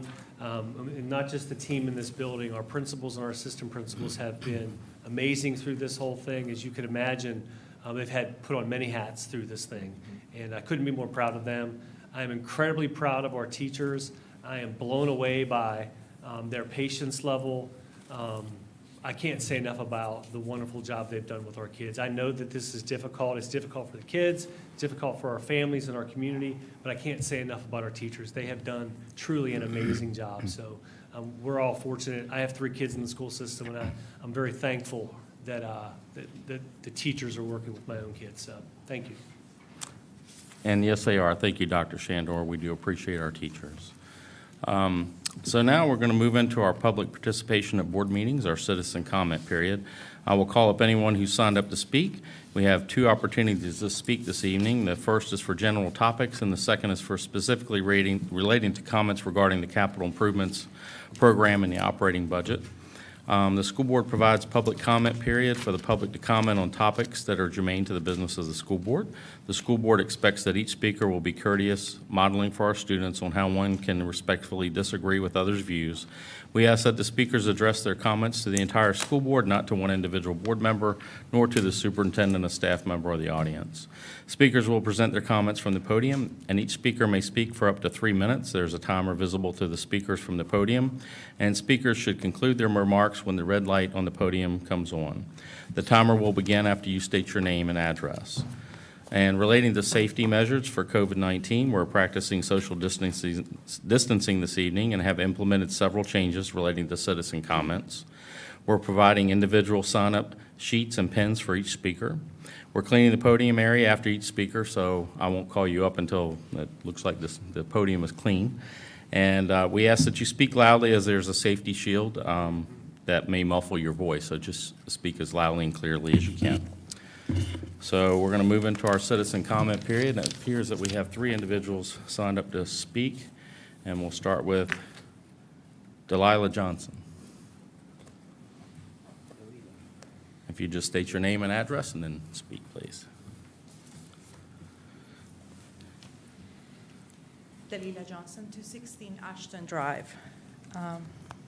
Good evening, members of the school board, Dr. Shandor, senior staff, and community members.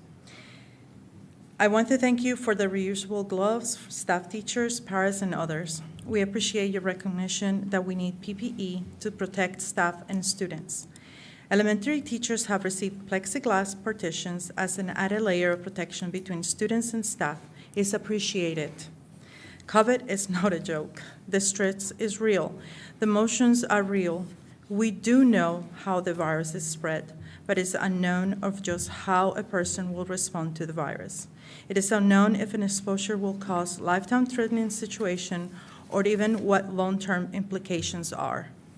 One of the biggest issues that has come to light is the communication process between administration and staff. We recognize that you have updated a COVID dashboard. It does make it easier to see the trends, and currently, YCSD is moving in an upward trend. We see that you have posted a way for the public to ask a question to YCSD administration. That is helpful, but please know that many staff are concerned about repercussions about asking for support and clarifying questions. We know that the state has provided money to be used for COVID-related school expenses. Surrounding school districts have allocated the money for staff with payments of $750 to $1,000 bonus and increases in salaries starting in January, just as Dr. Lane, the state superintendent, recommended. What will YCSD will be using COVID money use for? We understand that all these decisions are difficult to make. We understand that you are considering many scenarios. We ask that you keep all staff and student lives and safety as the top priority. Thank you so much. Thank you, Ms. Johnson.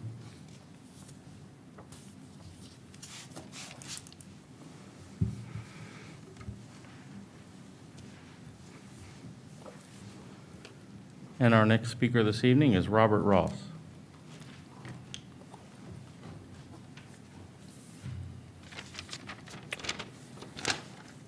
Robert Ross, 1611 First Colony Trace. Good evening, Chairman, school board members, division staff, and teachers. Last month, I stood before this body and conveyed openly that the time had come to accelerate and fully reopen our high schools to the traditional model.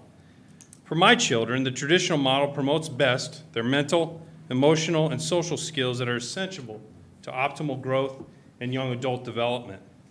The CDC director just a few days ago said that schools are one of the safest places children can be during a pandemic. Therefore, I reiterate my call to open these high schools. Multiple data sources from around the world and in our own country support opening schools. The division's mitigation and safety strategies are solid, sound, and they have worked to significantly minimize risk, as evidenced by the division's own numbers. All parents and students take this seriously, and I and my wife, as well as our daughters, will continue to do our part in mitigating risk. So please open these high schools to in-person learning. do not prioritize any other extracurricular activities higher than in-person learning, to include sports.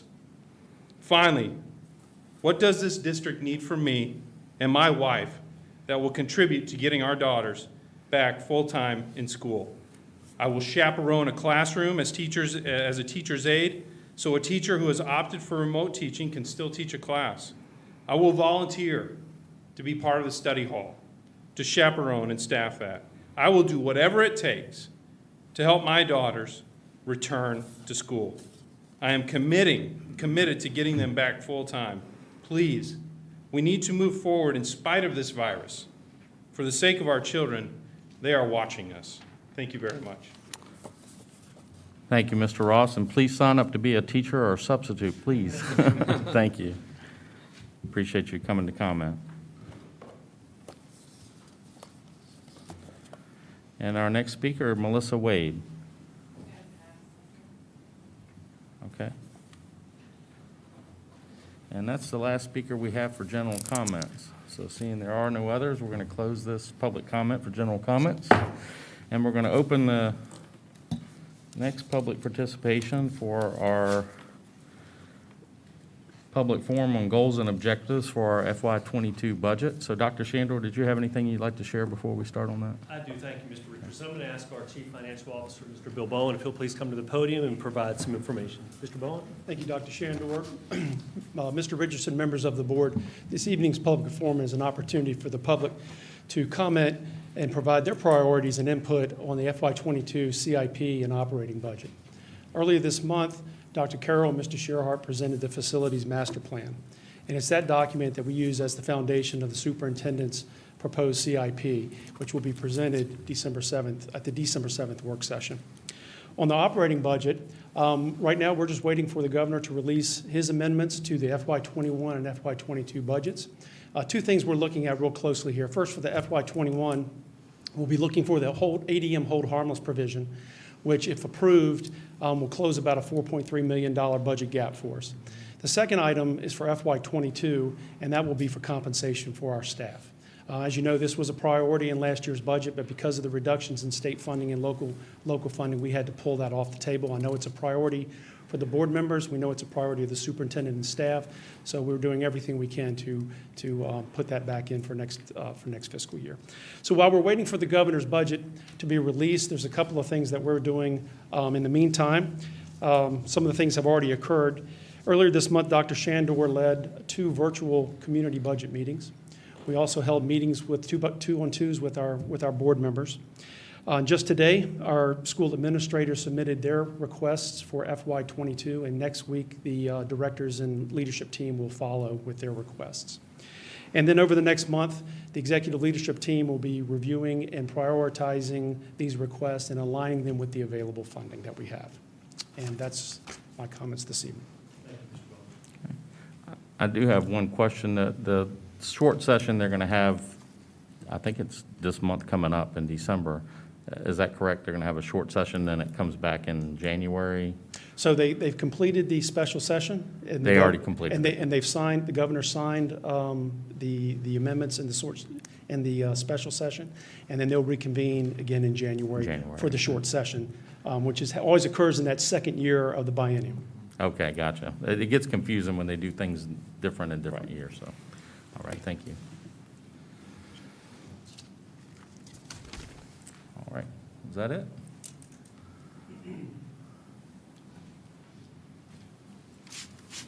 Before we do the forum, was there any other comments? Okay. So we had no one to speak for the public comments for our capital improvements program and operating budget, but we did have 2 meetings with the public. I think we had a individual attend one of them and had some good conversation during that as well.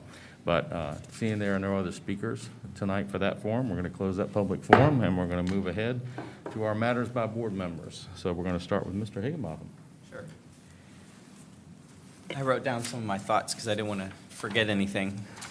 I want to start off by thanking everyone who's reached out to me and other school board members through emails and phone calls We don't always have time to respond to every single one immediately, but we do read all of them, often reading them multiple times.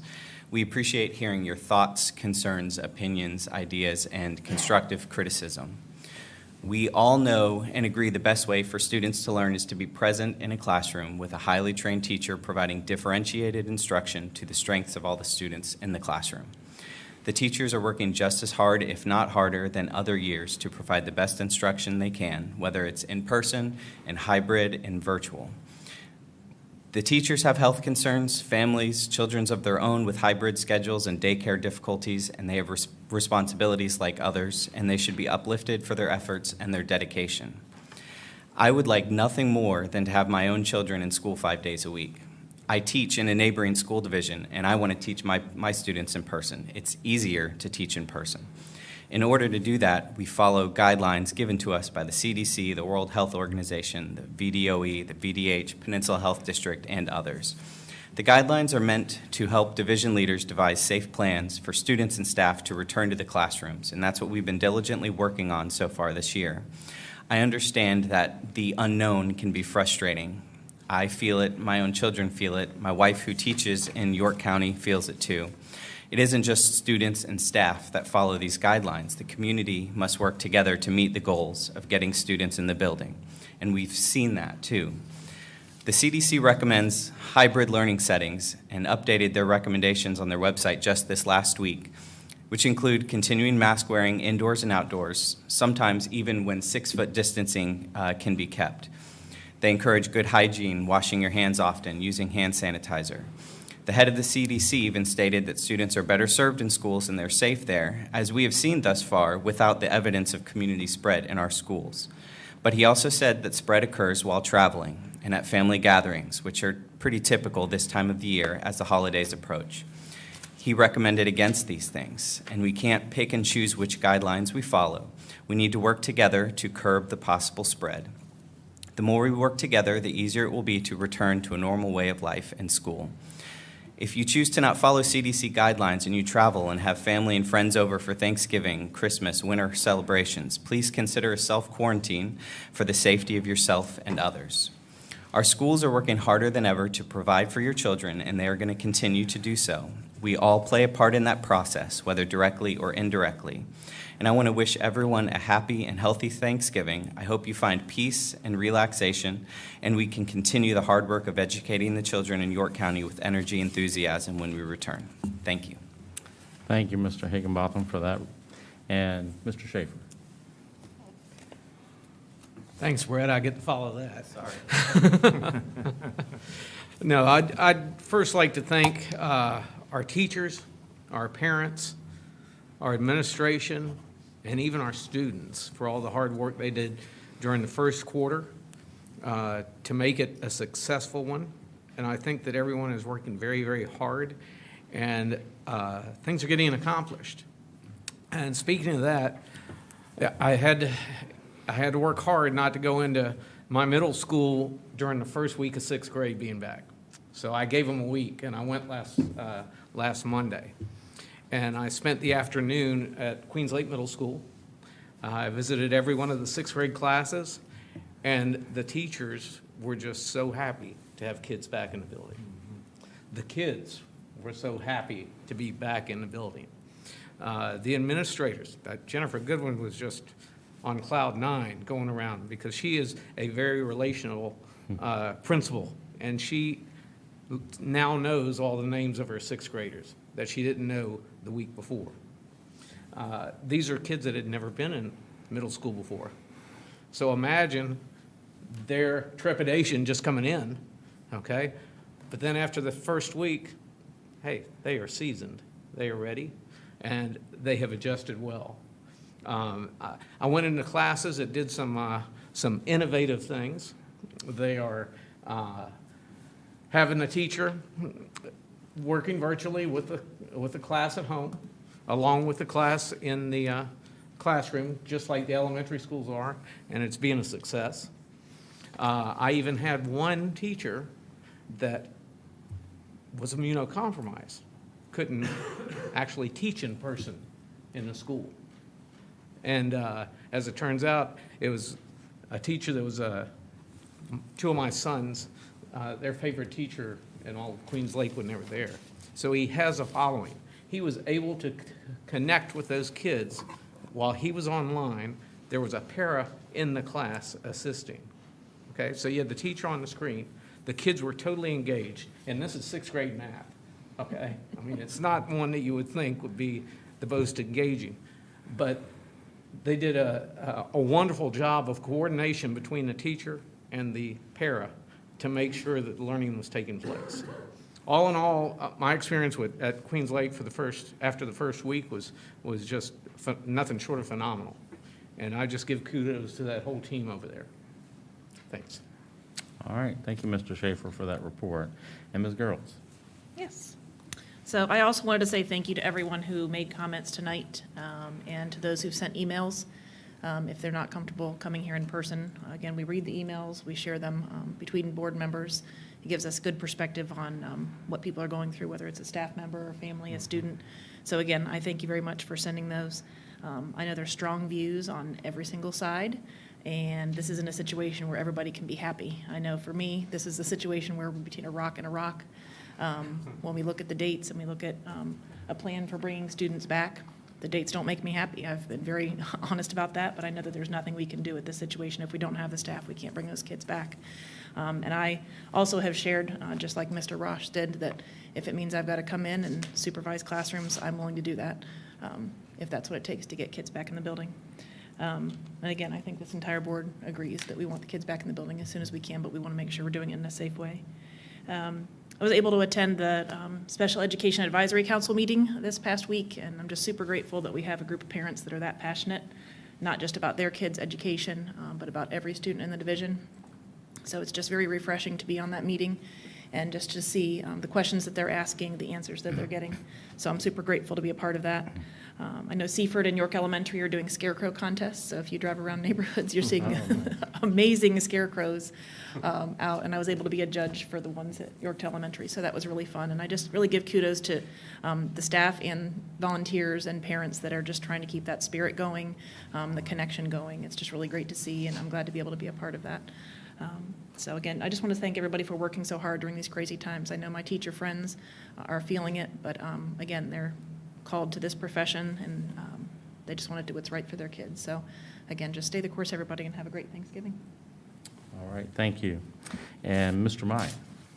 Yes, absolutely. Wonderful comments by all. In my notes here, I have a series of R's. You know, I'll reinforce only just one or two. Again, I want to recognize the division, particularly the division staff, for the very, very quick turn on Dr. Shandor's recommendation as you try to balance bringing children back with health and safety and remaining prudent, particularly through this holiday season. Again, that was a result of the work session, and it's been that way since the very beginning last spring, so we greatly appreciate it. I know we continually beat the drum to recognize and reinforce how much we appreciate all of what our teachers are doing. I had an opportunity, and I wanted to thank Principal Mary Lugo at Tab Elementary and the front office staff to drop pizzas off, about 22 pizzas off for the team on Wednesday. So I didn't go much beyond the front office, but we were able to deliver some pizza, and they were very helpful in distributing that. It's just a small gesture of thanks to the team, and we'll work through District 5 in the remaining schools here up towards the holiday. And to reinforce what the Vice Chair had mentioned, it is an opportunity as we enter the holiday season, which begins now, to perhaps get some rest is my hope, but also reflect on where we've come from, and also, again, through the superintendent's recommendation of work still to be done. And I'm obviously very, very pleased across the board and thankful. Thank you, Mr. Myatt, for that. And I'd like to reiterate as well Mr. Higginbotham's comments about emails and calls. We get a lot. Sometimes we don't respond directly to them. We have a staff member or principal in the school respond, maybe because they have better, more up-to-date information to respond back to the citizen or the individual calling or employee. So we do appreciate those calls. We read them, we hear them, we see them, and on occasion I do, talk to those people or respond back on occasion as well. But I do appreciate the board's support and the Seniors of the Month. We've been doing that a little different with the pandemic going on because we can't have all the families in the room. We've been actually visiting the homes. We drive separately. We go there. We stand out in the yard with our masks on, knock on the door, and the student comes out. Many times it's a surprise for the student that the parents haven't told them. And it's we have some great students that are doing some wonderful work and are certainly going to be very successful. But it's really nice to reward them with that. And I appreciate your support in doing all that because we've all been able to attend, even with your work schedules, to do that for the students. It's probably one of the best parts of our jobs as well. But I did attend the virtual delegate assembly for the VSBA, the state conference. Did that on Monday. That's typically the board chair's job to attend that delegate assembly. I did that. And then on Wednesday, Thursday, and Friday, there were some breakout sections, and several of our members were able to attend in that. And I attended, I think, a session all day on Thursday. I wasn't able to attend as much on Friday, so I did the closing on Friday and the opening on Wednesday. But it was a lot of good information. Like I shared, one of the classes I went to is everything we're doing. So, and I think Ms. Garrels, when we were talking, that was a comment you made that the class you went to on something separate. It's refreshing to see that everything they're teaching about we're doing. We could have taught the class. So great there. So we're going to move on to our financial matters and. Mr. Myatt, you have financial matters this evening. Absolutely. I have them for October, which obviously is a busy month on the school calendar. So I'll cover significant expenditures for October. Payments related to instruction totaled approximately $68,000. Again, a $12,300 payment to New Horizons for tuition for our special education students. $25,000 to Ascend Learning for the at-risk licensure suite. And approximately $31,000 for the Plan B Academy for privately placed students. Payments related to IT totaled about $1.8 million, and the primary expenditures were Virtucom, $979,000 for device and warranty service for the one-on-one technology program, and CDW, the government business unit, about $655,000 for laptops, again, for the one-to-one technology program. Payments for operations totaled approximately $130,000, including payments to Dominion Energy for about $51,000 for utilities, Office Depot, approximately $68,000 for student and teacher desk shields, and then Mid-Atlantic, approximately $11,200 for fire and security inspection services. Payments for food services totaled approximately $158,000 and included Sodexo, $147,000 for food services, as well as Tyson Foods. Payments related to construction and maintenance projects totaled about $227,000 and included $215,000 to Heartland for work on the Grafton Complex. And then finally, transportation totaled about $292,000 and included payments to Kingmore Supply for 3 school buses. Transitioning now to October revenues. Local revenue for October in 2020 is up more than $173,000 from October of 2019. In previous years, the summer school tuition was collected at the schools and then later transferred to the school board, or I should say the office. This past summer, tuition was collected at the school board office, so revenue was realized immediately. State revenue for October 2020 is up more than $1.4 million from the previous October because projected enrollment is higher in FY20.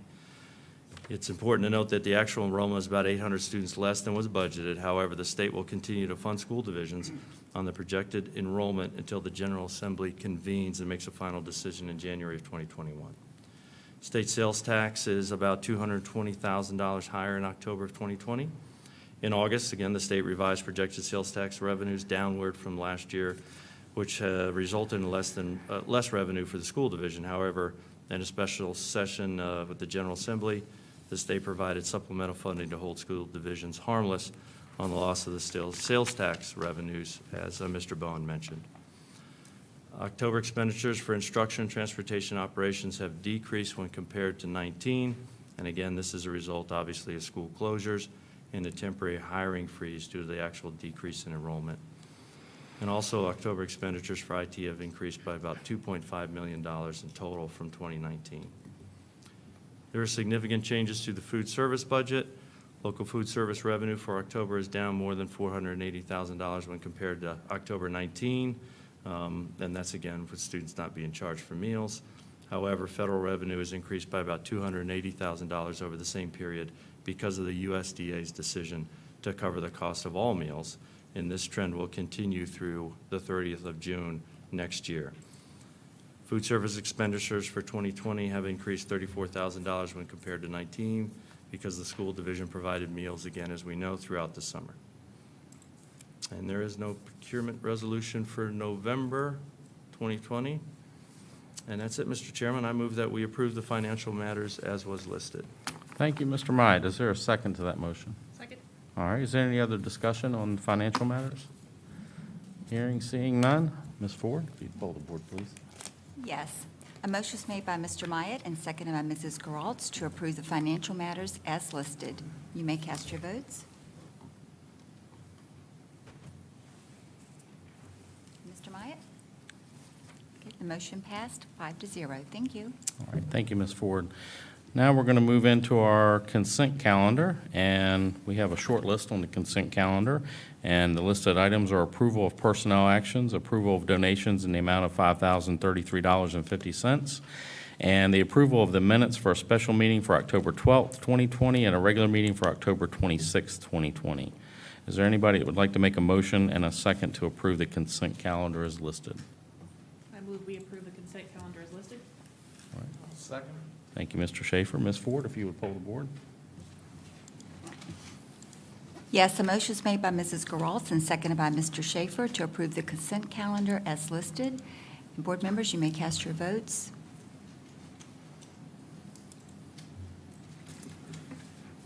The motion did pass 5-0. Thank you. Thank you, Ms. Ford. Action items, we have none. Policy discussion is, our first one is discussion on policy section K, communications. Dr. Shandor. Thank you, Mr. Vladu. Mr. Vladu. Thank you, Mr. Richardson. Sorry, it's been a long week. It has. It's been a long day. Ms. Berry is going to present this topic this evening. Ms. Berry? Under discussion tonight is policy K, and it's up for quadrennial review. This policy addresses school and community relations. The changes to this policy are either updates from the Virginia School Board Association's proposed policy language or statutory changes that are required. Of note, I would say KBA, we've added language for the imposition of fines for altering or destroying records in violation of FOIA. Policy KK deals with school visitors, added in reference to our policies regulating sex offenders and other unauthorized personnel on school property. KN and KNAJ, updated language to match the changes in the Virginia Code for those sections. And then policy KFB is being moved to section J to align with the Virginia School Board Association policies. If there's any questions, I'd be happy to answer them. All right. Hearing none, it seems pretty straightforward. Thank you, Ms. Berry. So next we have a discussion on policy GBA-JFHA, prohibition against harassment and retaliation. Thank you, Mr. Richardson. Dr. Vladu? Thank you, Dr. Shandor, Mr. Richardson, and members of the board. Tonight I bring before you changes to policy GBA-JFHA, prohibition against harassment and retaliation. Many of these changes result from the U.S. Department of Education Title IX final rule, which took effect this August 14, 2020. First, I want to discuss some structural changes that are being proposed. As a result of these significant changes to Title IX, a separate section of the policy has been created to address sex and gender-based discrimination. At this time, I would like to share with you some of the changes that are in the policy. First, we added sexual orientation and gender identity to the section on harassment and retaliation. The new Title IX additions also include the following. Complainants and respondents are treated equitably. Second, support measures are required for both the complainant and the respondent. A third, risk assessment are required for physical and mental harm before moving any staff or students. Additionally, access to interview transcripts for both the complainant and the respondent will be available to both parties. And both parties will have access to inculpatory as well as exculpatory evidence. Lastly, it provides some separation between the investigator and the decision maker. As it relates to the timeline, again, so we have a timeline for harassment, and we have a separate timeline specifically related to Title IX. This allows for 35 business days for the completion of the draft investigative report. Prior to the completion of the draft investigative report, parties have 10 business days to review the report and submit a response in writing. The final report is provided to both parties, and each party has an opportunity to submit written questions and ask for additional follow-up. A decision is issued within 10 days of issuing that report, and parties have 5 days to make an appeal. Lastly, any appeal should be resolved within 15 calendar days. At this time, I'd be happy to take any questions you might have.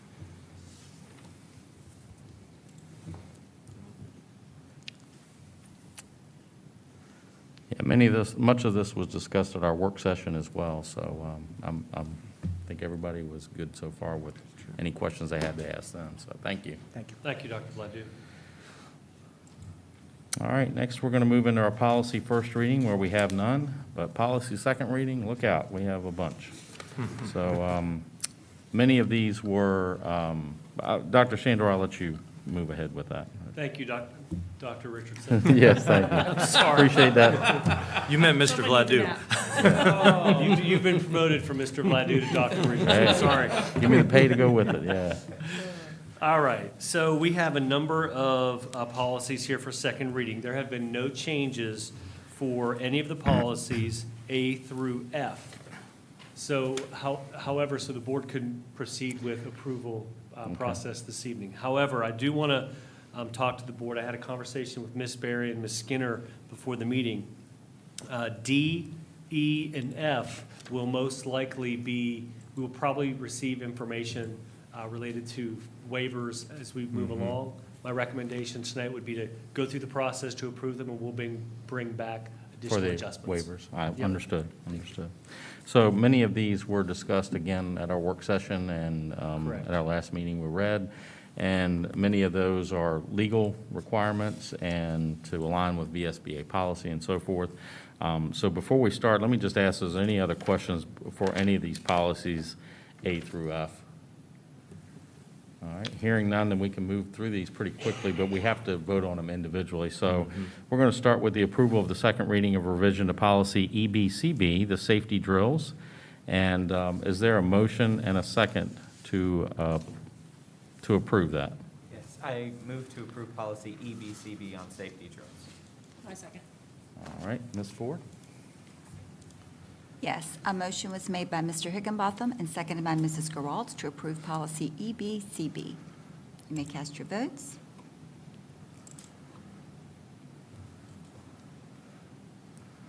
And the motion did pass 5-0. Thank you. Thank you, Ms. Ford. So our next one is if there's someone that would like to make a motion on the approval of the second reading of revision of policy JJAC, student athlete concussions during extracurricular activities. Is there a motion to pass that policy? I move we approve the reading of revision to policy JJAC, student athlete concussions during extracurricular activities. I'll second. Thank you, Mr. Schaefer. Ms. Ford? Yes, a motion was made by Mrs. Geralds and seconded by Mr. Schaefer to approve policy JJAC.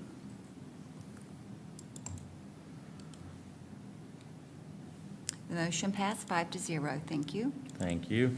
And next, we're going to move into C. I need a motion to approve the second reading of revision of policy IAA, notification of learning objectives. I motion to approve the policy IAA. Notification of learning objectives. Yes. Is there a second? I second. All right, thank you. Ms. Ford? Yes, a motion was made by Mr. Schaefer and seconded by Mr. Maya to approve policy IAA. You may cast your votes. The policy passed 5-0. Thank you. And knowing that these may be altered or changed at a later date, some of these policies, is there a motion for D, a motion to approve the second reading of revision of policy IKFD, alternate pathways to attaining standard units of credit? I move we approve policy IKFD, alternate pathways to attaining standard units of credit. Second. All right, thank you. Ms. Ford, if you would poll the board, please. Yes, a motion was made by Mrs. Geralds and seconded by Mr. Higginbotham to approve policy IKFD. Policy passed 5-0. Thank you. Thank you, Ms. Ford.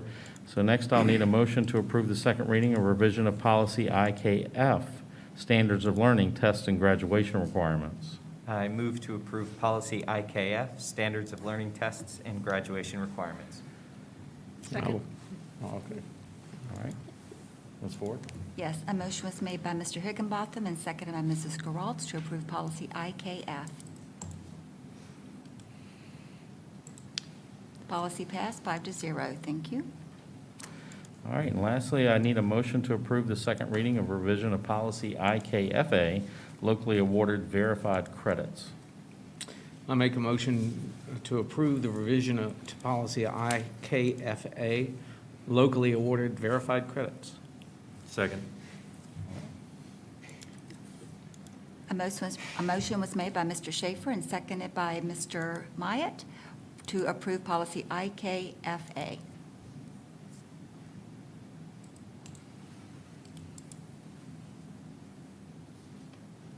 And the motion passed 5-0. Thank you.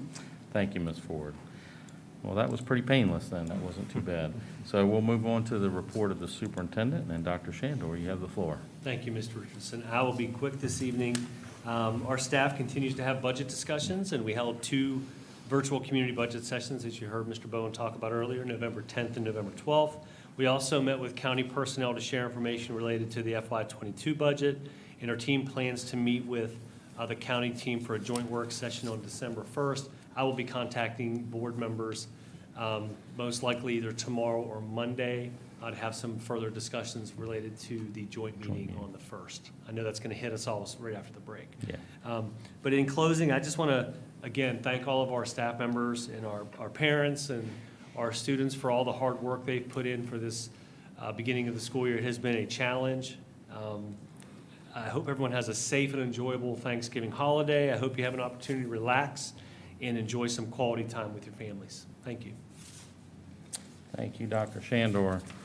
So we now have a need for 2 closed sessions, and I'm in need of a board member to take us into our first closed session relating to prospective candidates for appointment to our Gifted Advisory Committee.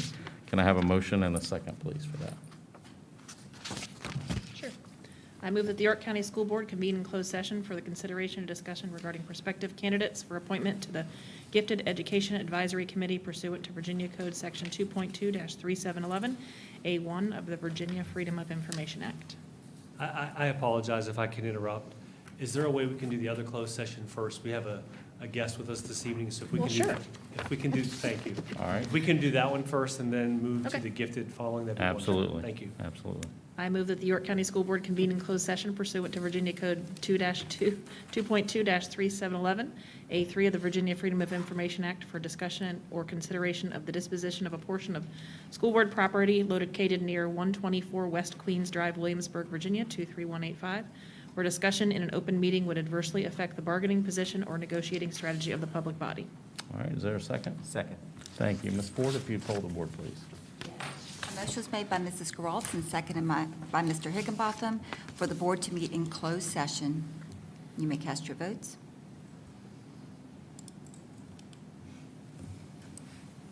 The motion passed 5-0. You're now in closed session. Thank you. So we'll be back for our next meeting, December 1st. That's a joint session with our Board of Supervisors at 5:15 p.m., and that's a virtual meeting. And then after that, we'll have our work session for the school board as tentatively planned right now for December 7th at 5 p.m. The meeting will be held at the school board office, and social distancing measures will be implemented. And everyone have a great, happy Thanksgiving. Stay safe. Have a great week. And this meeting is now in closed session. Thank you.